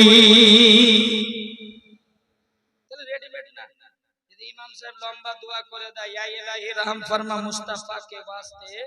मुक्तादिर पीछे से कह रहे इमाम साहब, जल्दी दुआ खत्म कीजिए खुदा के वास्ते। বেশি লম্বা করলেও ক্ষতি আছে নাকি, আর বেশি কম করলেও ক্ষতি আছে। মিডিয়াম দুয়া, মিডিয়াম হক লা ইলাহা, আর যেমন भी হক লা ইলাহা ইল্লাল্লাহ করতে নাই, আর জুতা চোর পালিয়ে গেল।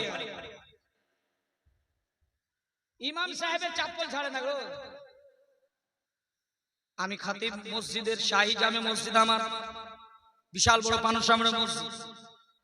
তাহলে ইমাম সাহেবের জুতাটা বেশ ভালোই হয়, হয় না? ইমাম সাহেবের জুতাটা নিয়ে পালাইছে। পরে খোঁজ করছি, কই জুতা, বলে জুতাই নেই। খবরই পেলাম না, আর আসলোই না পায়ে দিয়ে। তো বলছিলাম বাবা জুতা চুরি করে পালিয়ে গেল। রেডিমেড নাই, 2 রাকাত নামাজ পড়ছে যুবক, জুমা। ওবে যেমন সালাম ফিরা দোয়া করা হলো, মনে হয় হাজী সাহেব গোটা বছরে নামাজ পড়ে। রেডিমেড নামাজই পড়বেন না। মা ফাতেমা যেভাবে ইবাদত করেছিলেন, সারা রাত্রি কাটিয়ে দিয়েছিলেন, এমন পৃথিবীর জমিনে একজন নারী চলে গেছে, যে নারীটার নাম জান্নাতি রানী হযরতে রাবিয়া বাশরি। জোরে বলুন সুবহানাল্লাহ। তিনি এমন আল্লাহর ইবাদত করছিলেন। এবার কাবা ঘরের তাওয়াফে নিয়ত করে বের হয়েছে রাবিয়া বাশরি। 2 রাকাত নামাজ পড়ে এক কদম ফেলে, আল্লাহ, নামাজ পড়তে লাগে খোদার দেয়া। আমার আল্লাহ কয়, আরে কাবা, দেরি করিস না, আমি আল্লাহ হুকুম দিলাম, আমার একজন বান্দি তাওয়াফ করার জন্য আসছে। এই যত আল্লাহ আমার ইবাদত করে, এক কদম ফেলে 2 রাকাত নামাজ পড়ে, এত জিন্দেগি লাইফ রাস্তায় কেটে যাবে, হজ করতে আসতে পারবে না।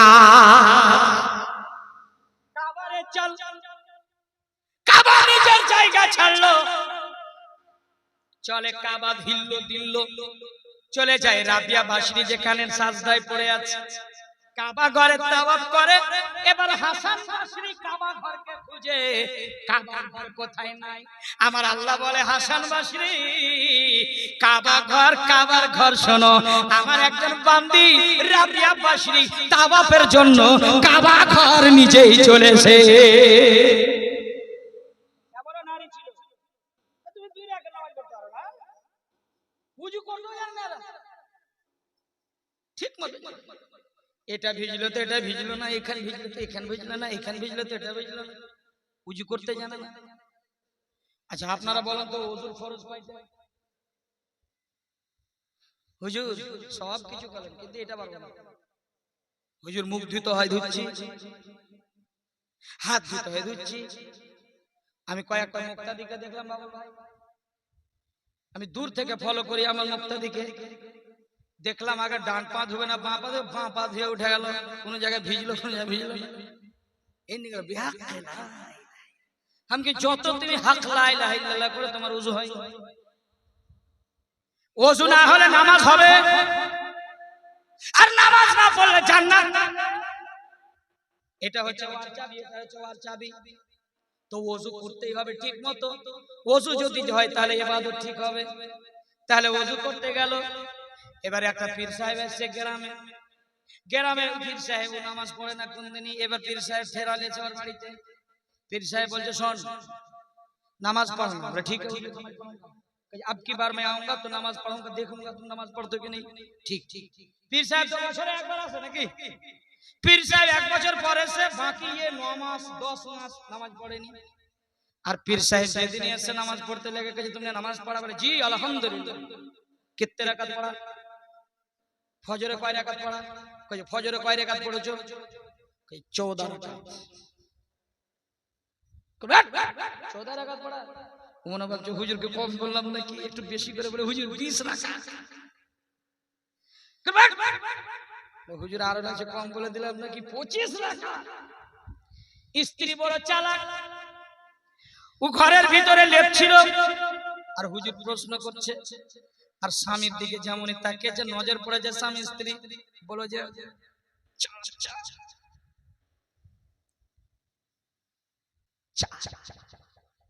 ই তো রাগ করে স্যার স্ত্রীর কিন্তু চুলের ঝুড়ি ধরে পড়াপড় দই।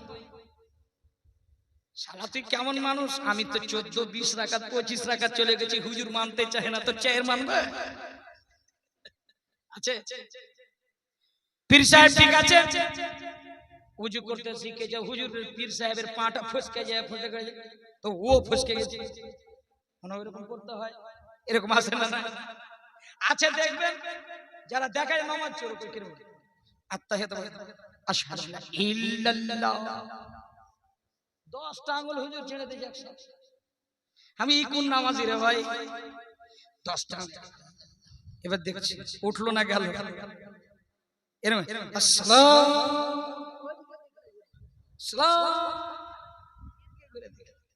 বুঝতে পারলেন?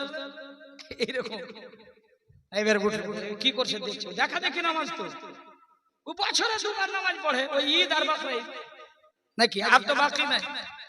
এরকম নাই। এবার পীর সাহেব আছে বলছে ये মিঠাই খানা সুন্নাত, এটা খাওয়া সুন্নাত, ওটা খাওয়া সুন্নাত, নামকিন খানা, মিঠাই খানা, কারওয়া খানা সব সুন্নাত, সবই সুন্নাত। পীর সাহেব সুন্নাত বলে বলে খেই যাচ্ছে খেই যাচ্ছে।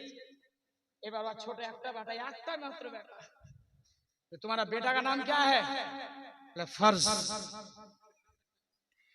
कोई फर्ज कोई नाम रखता है फर्ज? बोलो हुजूर सब तो सुन्नत कहते कहते खाए जा रहे हैं, सब तो खाए जा रहे हैं, सब तो खाए जा रहे हैं, और मेरा बेटा का नाम भी अगर कोई सुन्नत के तरीके से आप भी खा ले तो मेरा पूंजी पट्टा खत्म। এবার মসজিদের মুয়াজ্জিন কে হবে? বুড়া চাচা, যার মুখে একটাও দাঁত নাই। হাইয়ালাল ফালা,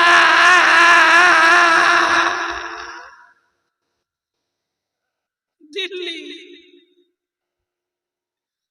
ফজরে এমন করে আজান দিয়ে যে আসলা তো খাইরু মিনা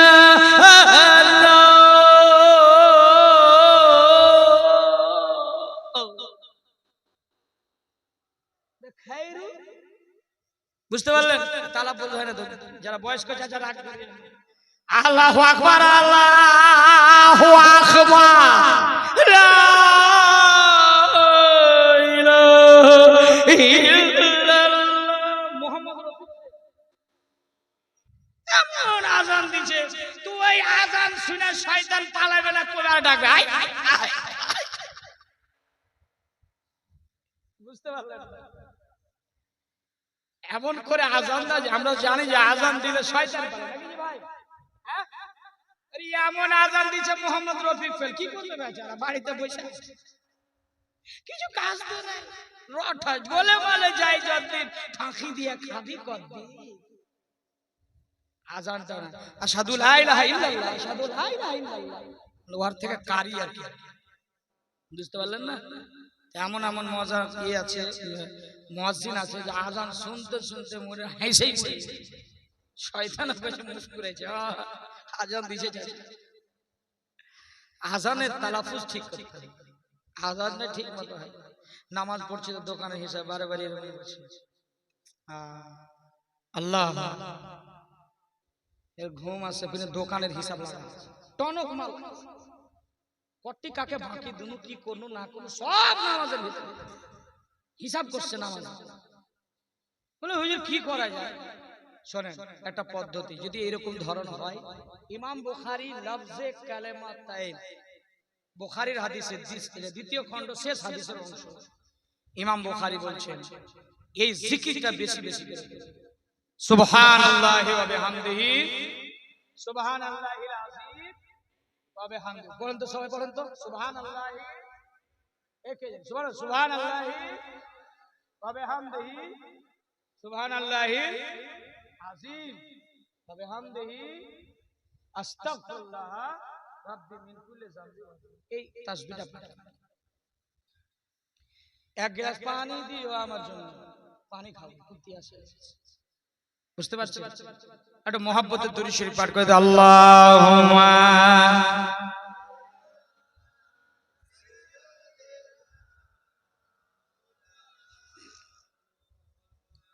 একটা কুড়ি হয়ে গেছে, ওয়ালা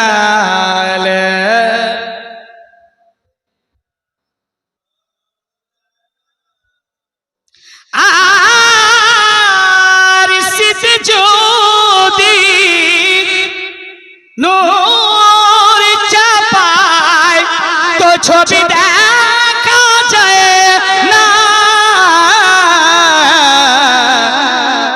ইমাম যদি কামেল না হয় তো নবী পাওয়া যায় না। আল্লাহুম্মা সাল্লি মাওলানা